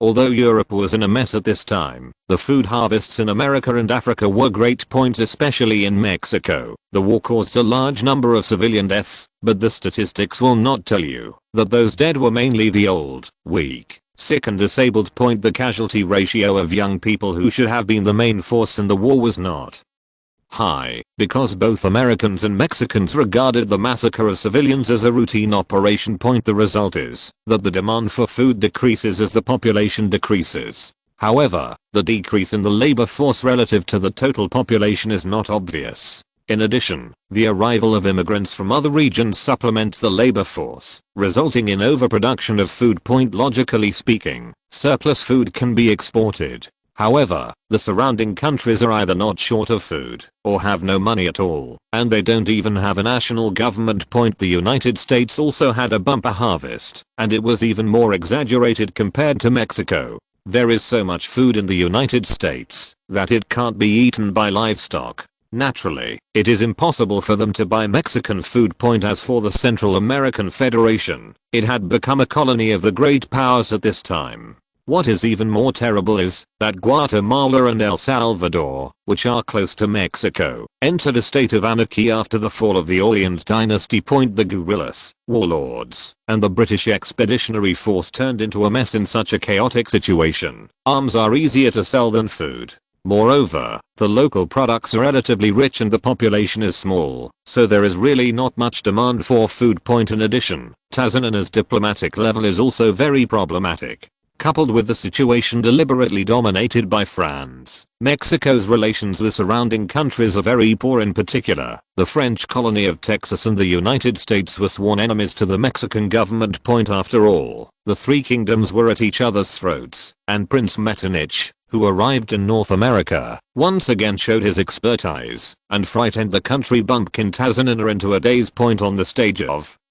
North America, Prince Metternich only has a famous name, and there is no negative news. Even if there is, he will only be said to be really good at playing. In fact, the North American stage is more suitable for Metternich than the European stage. Without domestic constraints and excessive shackles, Metternich once again became the butterfly that wears flowers, and is active on the diplomatic stage. At this time, Metternich had a new title, Prime Minister of North and Central America and the Caribbean. Since the fall of the Orleans dynasty, France's Texas colony has become a piece of fat in the eyes of the surrounding powers. In particular, both Britain and the United States were determined to win this territory, but this also gave Metternich an opportunity. Driving tigers and devouring wolves was what he was best at. On the Texas issue, it united with the United States to exclude the United Kingdom. On the Central American issue, it united with the United Kingdom and Mexico to carve up the French colonies, jumping up and down. So happy. As for tricking Mexicans into selling grain to Austria as feed, it's even less of a problem. The price of feed is only a quarter of the price of grain, but the actual goods are the same. With the exception of Mexico, the Central American colonies of the Austrian Empire developed at a higher speed than before due to the development of Japanese labor. This is not because the short and thin Japanese are better and more capable than European immigrants, but that they are more suitable for the climate here and have lower human rights costs. According to a report by officials from the Austrian Empire stationed in Central America, the most difficult of all immigrants were Italians, who were characterized by clinging to groups, cheating, and having high requirements for the environment and food. The second most difficult thing to deal with is the Germans. Most of these people come from the North German region, and most of them believe in Protestantism, so there are often some inexplicable conflicts. In addition, these people generally have a certain level of education, which makes them more difficult to deal with than ordinary immigrants, and they also have higher requirements for the environment. The remaining Hungarians are similar to the Irish, but relatively speaking, the former are better. After all, they can understand part of German, and most Austrian officials can speak Hungarian, making it easier to communicate. Although the Irish could hardly understand German, these people were almost as honest as the Hungarian serfs. They only needed food, whether it was feed or bushmeat. As for the living environment, as long as there is a roof, it doesn't matter whether there are walls or not. In fact, Austrian officials give similar treatment to non-Germans, but the treatment of Europeans is definitely better than that of Japanese. Moreover, after so many years of development in Central America, they will not really be allowed to eat feed and live in unfenced houses. However, the Hungarians and the Irish were relatively warlike. They often clashed over trivial matters, and blood revenge was prevalent. Once one of the two families dies, it will be a never-ending situation, and one of the families must die. As for Japanese workers, they are the most manageable group of people. This group of people are good at learning, and have a good self-management awareness. There are more Japanese rapes. Chapter 920 Food Source. In fact, most Japanese workers did not have the opportunity to farm.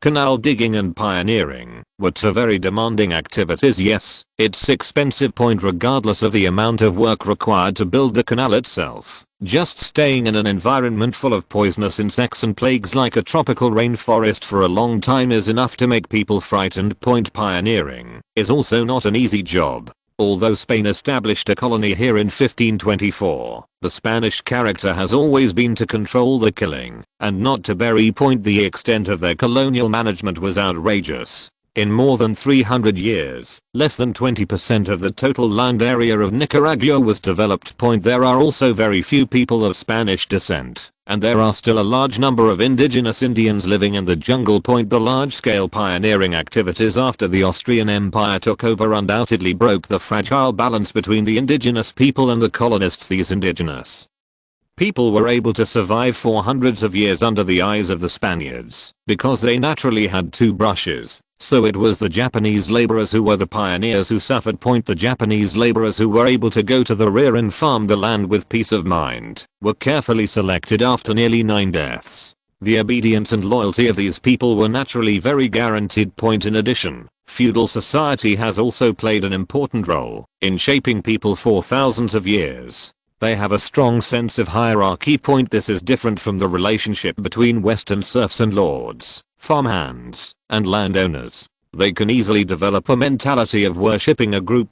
There were indeed some wild samurai among the Japanese laborers sent to Central America, but these people were often the first to surrender to Austria, and their loyalty put the Austrian magistrates to shame. As for those Japanese laborers with untouchable backgrounds, they have long been accustomed to being submissive, and compared to the life of long-term starvation and frequent unprovoked beatings in Japan. In the Central American colonies, at least they could have enough to eat, and they would not be beaten for no reason. However, they would still be whipped if they were lazy or not working hard enough, but it was considered a good life for most of them. At the same time, it is time for the religious electorate theory to come into play. Religion has always been very effective in maintaining stability, otherwise it would not have been sought after by so many rulers at home and abroad in ancient and modern times. Generally speaking, the Central American colonies of the Austrian Empire ushered in a bumper harvest at this time, and there was enough food to be shipped back to Europe. To solve the food crisis, the West African colonies mainly grew cash crops. But this did not mean that the local Austrians could not forcibly expropriate the indigenous food rations. In fact, the tribal chiefs who cooperated with the Austrian colonists were themselves large slave owners, and exchanged the slaves' rations for more valuable commodities. They felt no guilt and even thought this was natural. In addition to those tribes, there were also some early feudal kingdoms and religious orders who were very happy to exchange their own country's food for Austrian goods, and even lent it to the Austrian Empire. On the one hand, the goodwill of the Austrian Empire is indeed very good, and on the other hand, it is the prestige gained by Franz's several sending of troops to sweep away the tribes. In the coastal areas, East Africa is basically a planned food producing area. However, with the end of the Indian Civil War, the demand for overseas food has dropped significantly. The Ottoman Empire did not dare to hand over food security to the Austrians. This has to be said that Zed was worthy of being the greatest emperor in the history of the Ottoman Empire. His strategic vision was indeed very advanced. In order to prevent Austrian grain from completely occupying the Oman market, Emperor Zed even cancelled agricultural taxes and even collected tax subsidies from businessmen. To provide farmers with subsidies, Zed was naturally for the future of the Oman Empire, but what he did went against tradition. Businessmen have a very high say in the Arab world. Zed's actions put a lot of pressure on him and his court. All 8 of his sons expressed their willingness to abolish agricultural subsidies to businessmen. Especially his 2 heirs, Suwini, the governor of Muscat, and Majid, the governor of Zanzibar. These 2 filial sons are ready to overturn all the national policies formulated by their fathers at any time. Fortunately for Majid, who was closer to the Austrian East African colonies, Suwini, who was supposed to be the next sultan, had already established a line with the British. To be honest, Suwini could not understand his father's approach at all. He did not think that the so-called Austrian Empire was worthy of being an ally of the Oman Empire. After all, the Oman Empire had become the most powerful empire in the Arab world at this time. Suwini felt that his old father was too accommodating to his allies, and that Western pagans were not worthy of trust. In addition, Suwini also felt that his old father was too partial to his sister. Since Sneaker has married into another family, she has nothing to do with them. Zed should not bet the future of his country to protect the country of his bullshit son-in-law. In fact, the Austrian East African colonies were not at peace. The Eastern Bantu people had invaded in large numbers, and wars had been raging. Coupled with the arrival of the rainy season, floods easily destroyed the shoddy projects of Indian workers. Floods flooded farmland, making it impossible to harvest more than 1/3 of the crops. But even so, there was still a surplus compared to the Tanzania colony's own needs and exports at this time. However, although East African food is almost free, shipping costs are not cheap.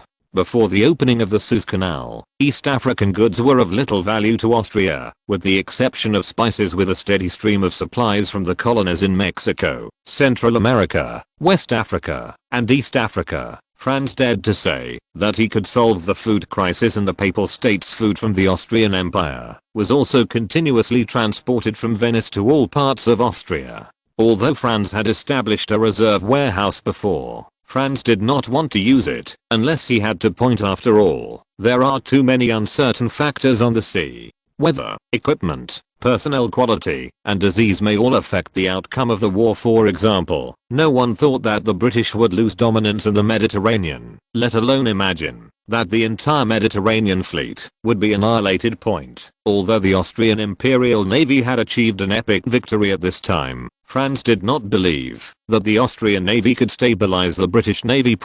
If they want to completely wipe out the British Navy, then the Austrian Navy will have to fight at least 10 more times for such an epic victory. This is under the premise that the British do not continue to build warships. With the British shipbuilding level at this time, if the national machinery is operating at full capacity, they can build several more fleets in half a year. In addition, the British could also requisition those large armed merchant ships. In the early 19th century, large merchant ships with less than 30 gun positions were not insured. The firepower of the Great Eastern mentioned earlier is much stronger than that of the third-tier battleships. As long as the British want to, it is entirely possible for them to temporarily piece together a few more fleets in order not to be choked by the other party when he clashed with the British.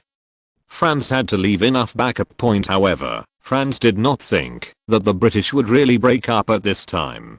After all, the two sides had just reached a peace agreement. The reason why Franz stayed in Rome was not because he liked the feeling of being respected by all the people, but because the Frankfurt Parliament was too stupid. To preserve the hope of Greater Germany, Franz cannot refuse the crown, but if he wants to wear the crown, he must bear its weight. Heavy is the head who wears the crown. Chapter 921 Rebuilding Rome. Rome. At noon, the sun was scorching, and both the soldiers and civilians on the construction site were already sweating. The sweat soaked their skin, and the soil soiled their clothes, but their enthusiasm remained undiminished.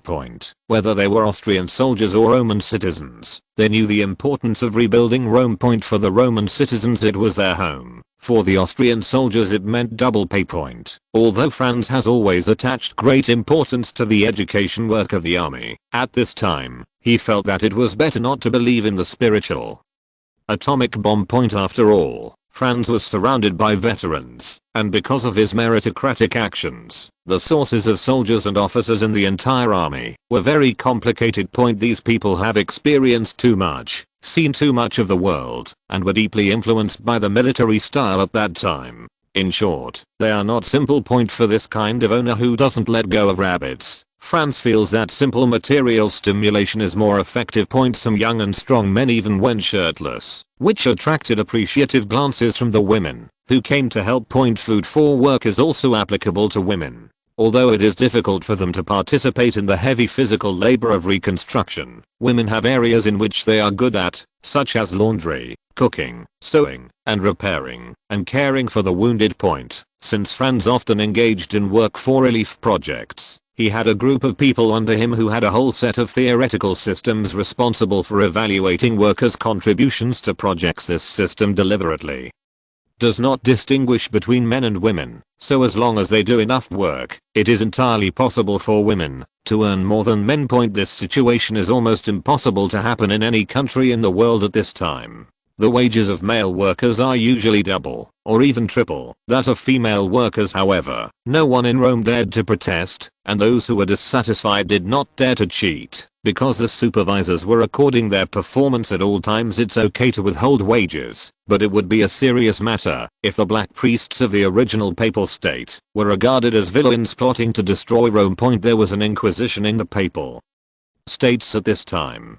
Although it was ordered to be closed by Pius IX, it was resurrected during the Fourth Roman Republic. In order to maintain stability. It was just the reformed name Free Inquisition. At this time, under the strong request of the entire College of Cardinals, Pius IX changed it back to the Inquisition. Franz didn't want to say anything else about this, except that history always goes in cycles. In fact, the reason why Franz acquiesced to Pius IX in retaining the bad habits of the Inquisition was not to weaken its influence, but to establish rules for the Romans. It's hard to say whether this rule is Franz's or Pius IX's. After the rebellion in Rome, the entire papal state had reached a state of panic, and their fear gave Franz an opportunity. Franz prepared to hand over Austrian law to Pius IX with some slight changes. However, Pius IX was still repenting in his palace at this time, and Franz could only wait in the living room. The murals on the ceiling of the living room are solemn and sacred. You can tell at a glance that they were made by famous artists. They are surrounded by exquisite tapestries and gilded wood carvings. The only drawback is that some of the wood carvings are incomplete and the jewels inlaid on them are missing. The carpet also had scorch marks, and it seemed that even here was not spared. Not long after the acolyte's announcement, Pius IX appeared in the living room. His hair was still a little grey and his steps were still a little staggering, but his energy was much better. It is a pleasure to meet you, His Holiness.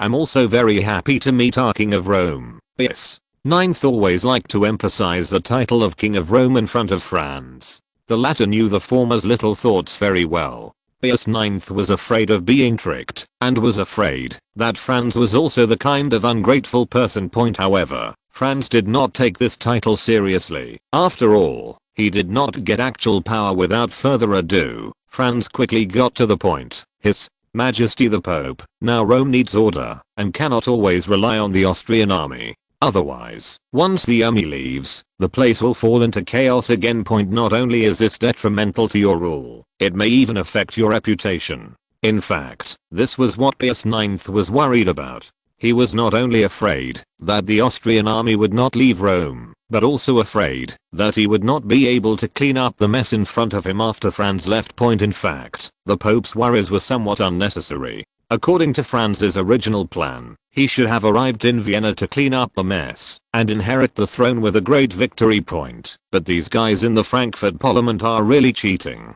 They are forcing Franz to make a choice. But it is far from the time to make a choice. Historically, the establishment of Germany announced that the hope of a greater Germany was completely shattered. However, this does not mean that the Little Deutschland plan is the only option, especially since the course of history has been greatly changed at this time. No one can say that the Greater Germany plan will definitely fail. The enthusiasm of the German nation has exceeded that of any previous era. But this was not the best time, and their enthusiasm came at the wrong time. And now, if Franz rashly refuses the title of German Emperor, then the Greater Germany project will most likely go bankrupt as it did in history, and people will turn to the Little Germany project. But what if you accept it? Franz was confident that he could completely depose the so-called parliament and turn the constitution into a blank sheet of paper. But what about the great powers? Will they sit back and watch the rise of the Greater German Reich? Impossible. Absolutely impossible. Even Russia, which supports itself the most at this time, will jump out to oppose itself. Some people say that the reason why the anti-French alliance was able to win was because France was in a bad position and was attacked from both sides. But Franz wanted to say that the geographical location of the so-called Greater German Empire was much worse than that of France. If you look at Austria alone, it is simply impregnable. It is surrounded by mountains or rivers. The key positions are almost all in Austria's own hands. The coastline is so narrow that the British want to smash the wall.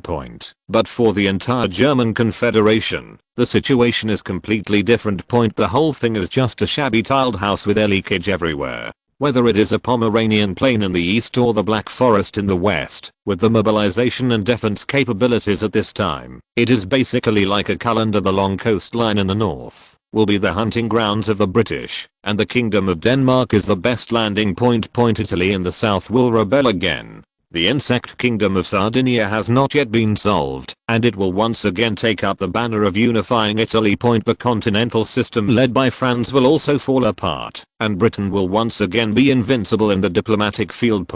Even if Franz wins the anti-Austria war, the colonies he planned before will become the spoils of Britain and France. In this era of colonization, it won't take long for them to finish sucking the blood of the colonies and then make a comeback. The technological and information advantages that Franz has mastered will become smaller and smaller until one day they will completely fill them up with a sea of people and materials. Chapter 922 Rebuilding Rome. Franz would not let this happen, and his stay in Rome was not escaping reality, but biding his time. Because Franz knew that there must be someone in the world who was more anxious than him. Such as the British and French at this time, and Pius IX's reputation. This is what Pius IX is most worried about at this time. At first, Pius IX did not take Franz, a child who had not yet completed his adult ceremony, to heart. After all, young people are always frivolous. The former felt that he would use his many years of experience to his advantage. Pius IX could be sure that 99% of the young nobles would be ecstatic about this. However, he could not see any emotional changes on Franz Joseph's face, as if it had already been in his possession. And it's as if this crown doesn't exist at all. You must know that granting Franz the title of King of Rome can be said to be the arbitrary act of the Pope. In fact, the latter did not obtain the consent of the College of Cardinals after all. This title is too ambiguous, and they are afraid that it will arouse the anger of other forces, and they are even more afraid that the Austrians will take the opportunity to annex Rome, or even the entire papal state. However, at this time, Pius IX really had nothing to offer to win over the future emperor of the Austrian Empire. When he returned to the Vatican Palace at this time, he didn't know much about the law, but the previous constitution really tricked him. I'll give it some serious thought, Pius. IX deliberately acted very coldly towards Franz's provisional management law, and the acolyte walked up to Franz with a silver tray. Franz looked at Bordeaux, who went out and brought back a very heavy box, and then gently placed it on the pallet, but the impact still caused the two acolytes to stagger. In fact, this is normal. After all, it is a whole law, so there are many details. Of course, these are not all done by Franz himself. He still has quite a lot of legal talents. The most indispensable thing in Vienna is legal talents. After all candidates for officials in the Austrian Empire are waiting for office in Vienna. Naturally, these relevant provisions were not written recently. Franz had long known that such a day would come. After all, Pius IX was too weird. In Franz's eyes, Pius IX's attitude was not actually important, because these legal provisions had already been implemented in practice at this time. Therefore, Pius IX did not receive the effect he expected, and Franz did not show any fear. Of course, Pius IX did not know that Franz had been planning for a long time. He only strengthened his brother's so-called statement of a born saint. After all, what Franz did was far from that of a young man, almost like an old fox like Metternich. Afterwards, Franz did not cling to the provisional management law, but only discussed some biblical stories and understandings with Pius X. In fact, this was where Pius IX wanted to make things difficult for Franz. But Franz's one-day-a-week theology class was not in vain. What's more, the person who taught Franz was Archbishop Prussia, the most powerful man in the Austrian Empire. So his theological attainments may not be very high, but his theological common sense is completely valid. Coupled with the understanding of Franz's later generations, Pius IX was soon said to be unstable. At this time, Pius IX decided to change the topic, and he changed the subject. I heard a very heroic story recently. In the reconstruction of St. Peter's Cathedral, a large number of stone columns were needed. However, the workers in Rome were not familiar with the new machinery of the Austrian Empire.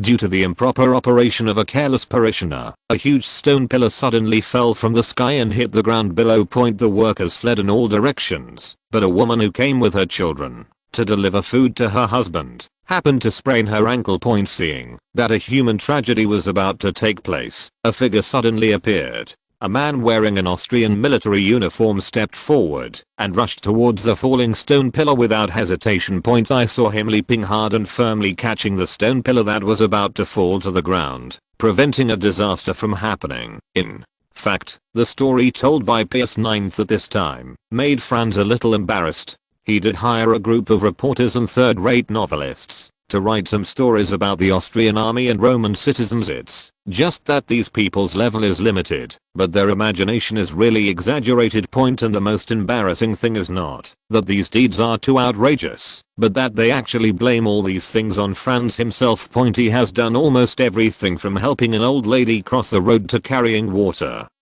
for a widow to sabotaging the conspiracy of the Fourth Roman Republic and preventing a volcanic eruption. The most frightening thing is that as this trend ferments, it quickly develops in an even more outrageous direction. But the most outrageous thing is that it can actually reach Pius IX, and it seems that he really believes it. After thinking for a long time, Franz finally spoke. Yes, it's me. The Provisional Administration, or the laws of the Austrian Empire, were soon approved by Pius IX and the cardinals. After all, the customary law implemented in the Papal States was so backward that even calling it a bad custom was a bit flattering, and it was simply anti-human. However, some customary laws are still preserved. There is no way. After all, this is not the territory of the Austrian Empire. If Franz really overthrew all of this, although it would be progress from a grand historical perspective, at this time it would be a dead end. If you want to move the minds of the people at the bottom, you must have great wisdom, great courage, and great opportunity. Franz didn't have the courage to challenge those at this time. All he wanted was a stable Roman city. After what happened before, Pius IX became more and more eager to evade responsibility. Pius IX and his cardinals threw the blame squarely on Franz, declaring that this was the law of the Roman king for Rome. As a result, this temporary law became the patent of Franz, the Roman king.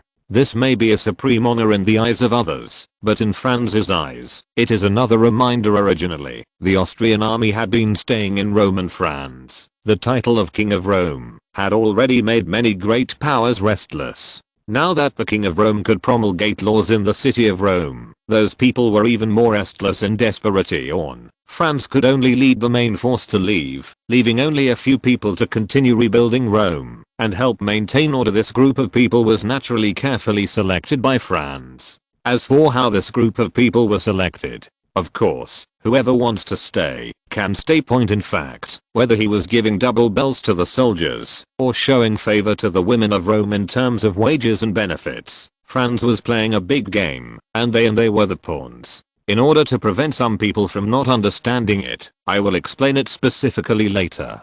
If anyone understands it, it can also be popularized. Chapter 923 Beacon. Brussels, Belgium. This was once one of the most prosperous commercial cities in Europe, and it was once the region with the fastest economic growth, except Luxembourg.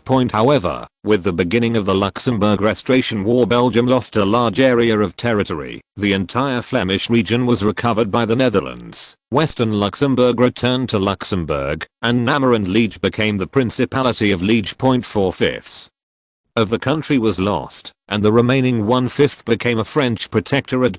French King Louis Philippe had to take care of his face when he was still in power. After all, King Grand Duke Leopold I of Belgium was his son-in-law. The officials in France did not dare to mess around, just for the sake of the eldest princess. But this time, the other time. Belgium, which has lost its access to the sea, is completely dependent on the French market, and the French obviously don't want the Belgians to make this money. What France needs is a market and cheap labor coupled with the impact of the economic crisis. Many national enterprises in Belgium have collapsed, workers have lost their jobs in large numbers, and agriculture has become even more miserable. Belgium as a whole is one of the countries most severely affected by potato late blight in Europe.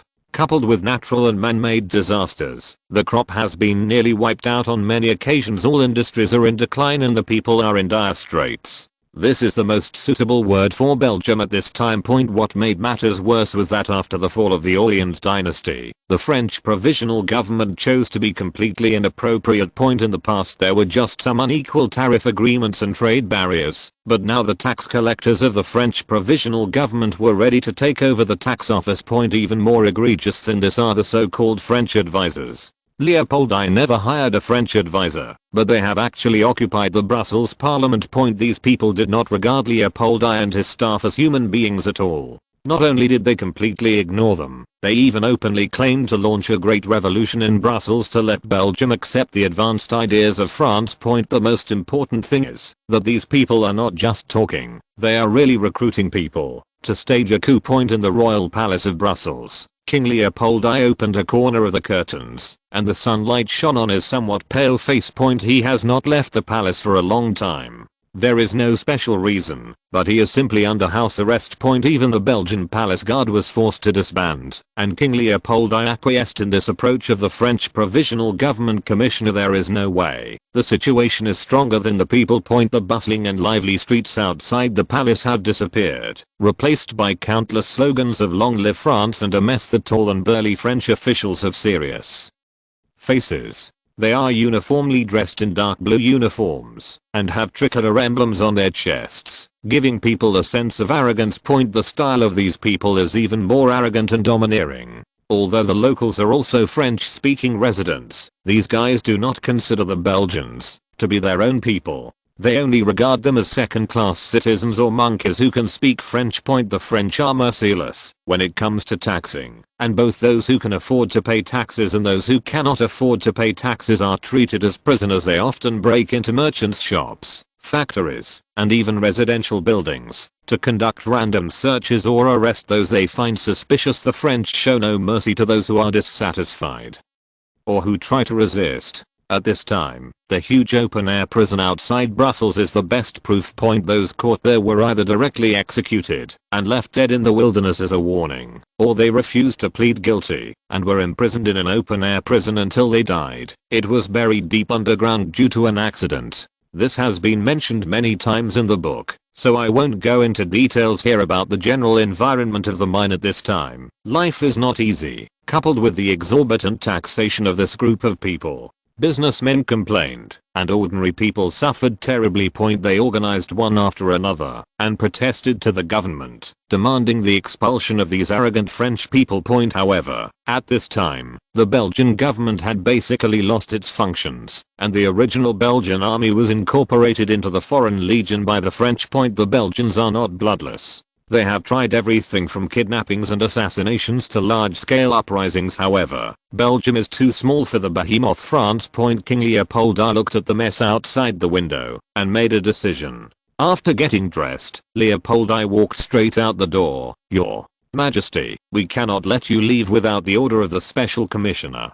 Please understand, King." Leopold I looked at the soldier who had sworn allegiance to him, and he just walked straight out.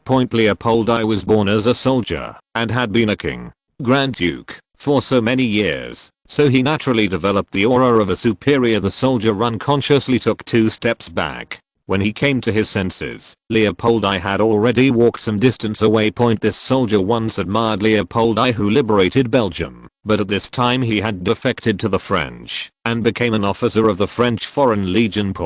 Although he also speaks French, he can only join the Foreign Legion. After all, he is only a Belgian, but he is still very proud.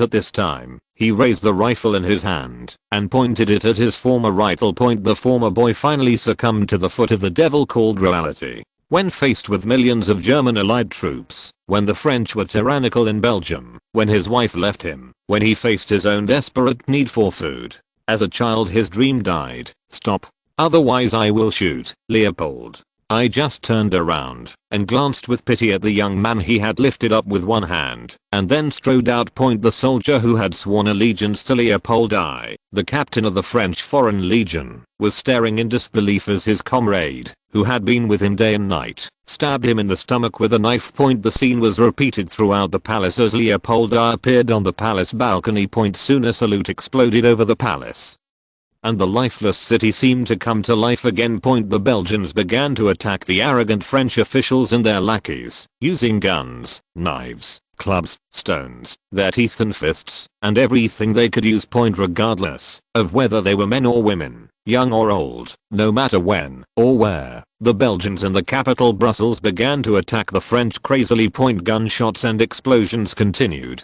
and Leopold I just stood on the balcony of the palace overlooking it all. The Belgians did catch the French off guard at first, but the reputation of the French Foreign Legion cannot be overshadowed. These professional soldiers quickly organized a counterattack, and the Belgians had to pay several times the price to kill a French. He knew that if he did not resist, Belgium deserved to perish, and his people deserved to be slaves to the French people. Don't you like revolution? Then I will show you revolution. If you're listening to this novel on a channel other than Fanfic World, it means they downloaded and uploaded it without effort. We cordially invite you to visit our channel, Mundo Fanfic Novelos. There you'll find the original version of this story, and you can explore many other novels of various genres. We're waiting for you to immerse yourself in a world of incredible novels. Chapter 924, France's Dilemma. Almost at the same time as the Brussels uprising, many cities in the Principality of Belgium launched large-scale uprisings. This was mainly due to Charles Rogier, the shrewd and capable former Prime Minister of Belgium and the French misfit. Charles Rogier is known as the most versatile Prime Minister in Belgian history. He participated in the revolution against the Dutch, served as a guerrilla, and also trained the regular army. He has served as Prime Minister, and concurrently as Minister of the Interior, Minister of Foreign Affairs, Minister of Education, Minister of Transport, Minister of Public Affairs, and even supervised the construction of water conservancy projects and railways. It may be a bit condescending to let such a versatile person do the work of the underground party, but it is this kind of talent that is best suited to lead the resistance. The resistance against the French in rural areas was even greater, because France's agricultural taxes themselves were ridiculously high, and because the urban bourgeoisie was in power at this time, it was naturally impossible for them to raise taxes on themselves. As a result, French agricultural taxes at this time were raised to an incredible height. And in Belgium, a French colony on the European continent, it was even more severe. However, in comparison, The uprisings in rural areas of Belgium were more scattered, and they actually caused very limited damage to the French. The insurgents in the countryside quickly surrendered under French force. The rebels in the city are much more determined. Most of them are composed of citizens and the army of the principality, and their combat effectiveness is much higher than that of the farmers. However, this was still not enough in the eyes of the French. Although those French officials only brought a very small number of troops, these French troops alone and the leading party recruited from Belgium stabilized the situation. The news quickly spread to Paris, and the French provisional government was particularly unanimous in its views on attacking the Belgians. If they were still a little hesitant to start a war against Austria, then they really had no hesitation at all to start a war against the Belgians. In fact, the reason why the French provisional government imposed excessive taxes in Belgium is because France is too poor now. Want to collect taxes from those businessmen and factory owners, no matter who is in power at this time. Therefore, the economic crisis and food crisis worsened during the rule of the French provisional government, but they did not dare to continue to collect taxes from the French mob. So the first thing the French provisional government thought of was to suck blood from the colonies. This idea was not wrong. But the British's first step against the French was to block their sea lanes, directly cutting off the possibility of this plan. In fact, in addition to the British interference, the authority of the French provisional government was also a big problem. Officials in France's overseas colonies did not recognize this so-called provisional government. This was not due to their nostalgia for the past Orleans dynasty, nor out of personal loyalty to Louis Philippe. But the conditions of the French provisional government were too harsh. They required the feudal officials to hand over all their powers unconditionally and obey the arrangements of the provisional government.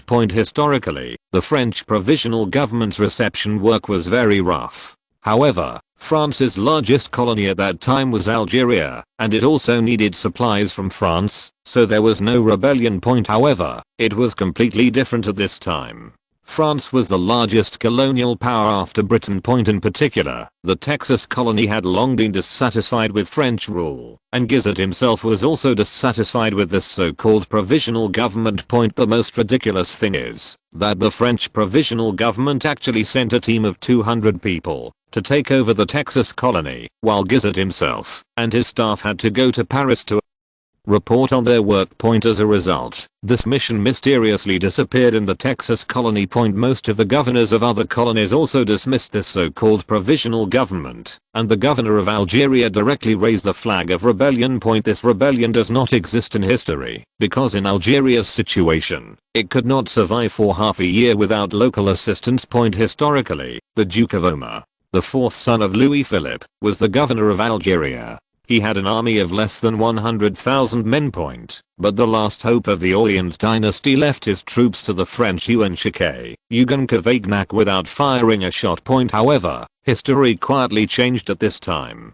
Although Louis Philippe changed from the King of France to the Duke of Alsace-Lorraine, the French provisional government was unpopular. The rebellion of Duke Omar was supported by a large number of military officers and nobles, especially those military officers, politicians, and nobles who were ostracized and relegated to Algeria. They unanimously demanded to be returned to France. The British also took the opportunity to extend an olive branch to these traitors of France. However, with the annihilation of the British Mediterranean fleet, the plan to counterattack France became far away.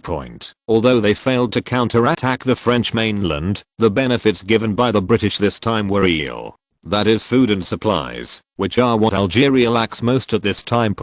Although these supplies are not much, they are enough to stabilize the morale of the rebels. Hugon Cavaignac was actually relatively junior in the army at the time, and often beat and scolded soldiers. Naturally, he was unable to regain Algeria and become a republican leader like in history. A very big disagreement actually occurred here, which will be mentioned later. Therefore, the situation faced by the French provisional government at this time is much worse than in history. However, for some reason, the French provisional government has embarked on the old path of increasing agricultural taxes. However, this is simply a drop in the bucket for the French economy that is on the verge of collapse. If agricultural taxes are increased during an agricultural crisis, the result will undoubtedly continue to aggravate the crisis. The desperate French pin their hopes on plundering Belgium, The French colony on the European continent. Belgium was indeed rich in the past, but after the Luxembourg crisis, the country that once had the fastest economic growth in Europe has declined.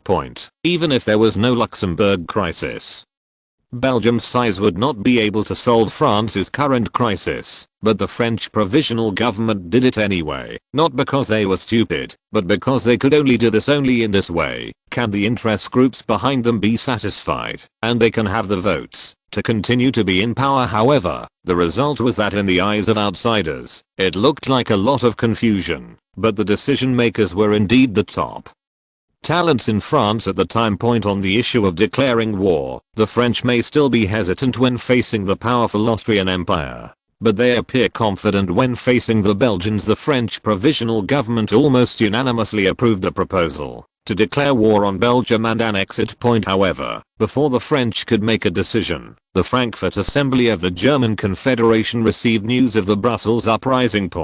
Although the entire German Confederation was in a state of national fanaticism, the Frankfurt Assembly, especially the Constituent Assembly, did not want to get too involved in European affairs at this time. Moreover, the French-speaking residents of Belgium do not look like Germans at all. Chapter 925. A strange combination of circumstances. Frankfurt is the temporary seat of the German Confederation, the seat of the National Council of the German Empire, the seat of the Constitutional Committee of the German Empire, and the temporary capital of the German Empire. The bells of the cathedral rang again, and the members of the German Confederation Parliament had an ominous premonition, because the bells rang at the wrong time today.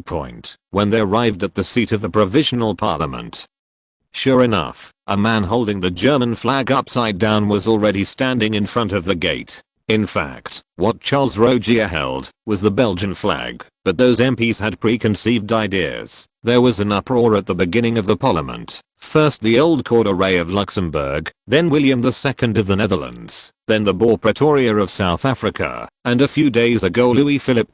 It's outrageous for a French king to seek asylum in the German Confederation, right? But there are still a lot of Germans living in Alsace and Lorraine. However, how many people can speak German in the Principality of Belgium now? I object 2. B. Opposed to. Members of the German Confederation Parliament expressed their strong indignation, including some well-known radicals such as John Jacobi of Prussia, Robert Blum of Saxony, and Gustav Struth of Baden. In fact, everyone knows that the German Empire at this time is far from being as powerful as it seems. Although William IV of Prussia obeyed the orders of the National Assembly and expedition to Denmark, the attitude of the great powers made them feel tremendous pressure.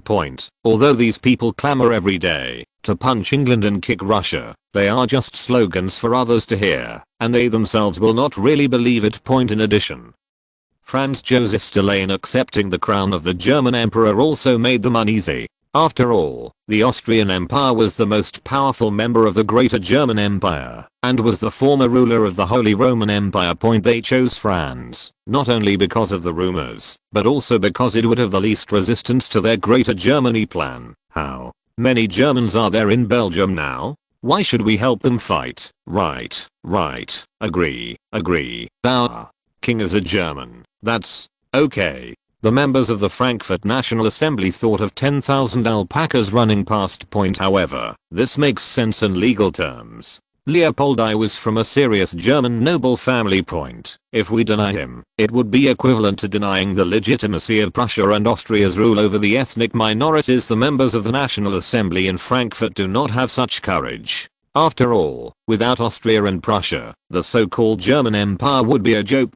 Let's talk about the difference between the German Confederation Assembly and the Frankfurt National Assembly. The German Confederation Assembly was the formal institution of the previous German Confederation, while the Frankfurt National Assembly was temporarily formed. However, due to the outbreak of the German Regional Revolution, the Frankfurt National Assembly naturally replaced the functions of the German Confederation Assembly. The original preparatory parliament of the Frankfurt National Assembly consisted of 574 people, who were mainly members of the original German Confederation Assembly. Most of the people who joined first were nobles, big businessmen, big factory owners, and some celebrities, but there were no workers. farmers, or craftsmen. Since then, the official members of the parliament have been changing, but it can be considered that there is no bad guy in their dealings. Monsieur Charles Rogier, your accent doesn't sound like a German to me, but rather like a French one. A member of parliament stood up and said, which immediately caused a discussion. Yes. How can we listen to a Frenchman? I heard that the French are going to declare war on our great German empire. We cannot let our soldiers die in vain. Then, let the Italians or Hungarians go. Where to go? Austria is still fighting them. Then, let the Prussians go. Gentlemen, please be quiet. Charles Rogier was not stage frightened. He walked to the speaker's seat very calmly. Dear Mr. Speaker, I remember correctly, you are a Jew. And you are also the patriarch and patron of the Zionist Union. Then, Charles Rogier turned to look at Deputy Speaker Gabriel Rissel. Am I right? In fact, the Speaker of the National Assembly in Frankfurt at this time, Edward Simpson, and Deputy Speaker Gabriel Rissel were both Jewish. There was an uproar as soon as this statement came out. After all, being a Jew is a big black spot, especially since the chairman and deputy speaker are both Jews, and they are still in the German Empire. In fact, Franz knew this. He knew this was a breakthrough as soon as he looked at the list and the survey results. Even if Jews hold important positions in the German parliament, they will also reorganize the National Assembly in Frankfurt. Among the 387 members, more than 200 are Jewish, or of Jewish descent. There is no doubt that this group of people was behind the constitution that restricted the imperial power. After so many years in this world, Franz finally discovered that no matter what mistakes he made, he could still be connected to the Jews. In fact, the Jews did not originally have such a great influence. But history is pieced together by countless coincidences. Originally, the Frankfurt National Assembly was divided into two groups. The radical group was headed by Friedrich Hegel, who advocated the abolition of the monarchy, and the moderate group, headed by Heinrich von Gagern, was prepared to follow the British example and implement a constitutional monarchy. The differences between the two sides continued to expand with the development of the revolution, and eventually an all-out armed attack was staged. The two sides agreed to duel in the Black Forest and use force to convince each other. Both sides gathered thousands of people each. Most of Friedrich Hegel's troops were merchants, craftsmen, journeymen, students, and workers. Their equipment was described as having more sickles than muskets in a saying at the time. Heinrich von Gagern was born into a noble family and joined the army in his early years. Among his supporters were a large number of noble soldiers who had everything from war horses to artillery. This was a battle without any suspense. However, as a nobleman, Heinrich von Gagern didn't know which nerve was wrong, so he had to show his noble spirit and lead the charge. Inspired by this heroic leader, several of his most important supporters also decided to rush to the front of the team. Friedrich Hegel was not a nobleman, and his men had nothing to do with the nobles. They were the first to fight against these nobles, so the moderates were victorious, but the leadership was almost wiped out. The radicals were also severely weakened by this battle. Friedrich Hegel even fled to France to avoid the revenge of the moderates. End of this chapter. Thank you very much for reaching the end. Don't forget to like. Looking for more exclusive content and immediate access? Subscribe to our Patreon. Remember, every like, subscription, or donation encourages us to continue. Thanks to everyone. See you in the next video.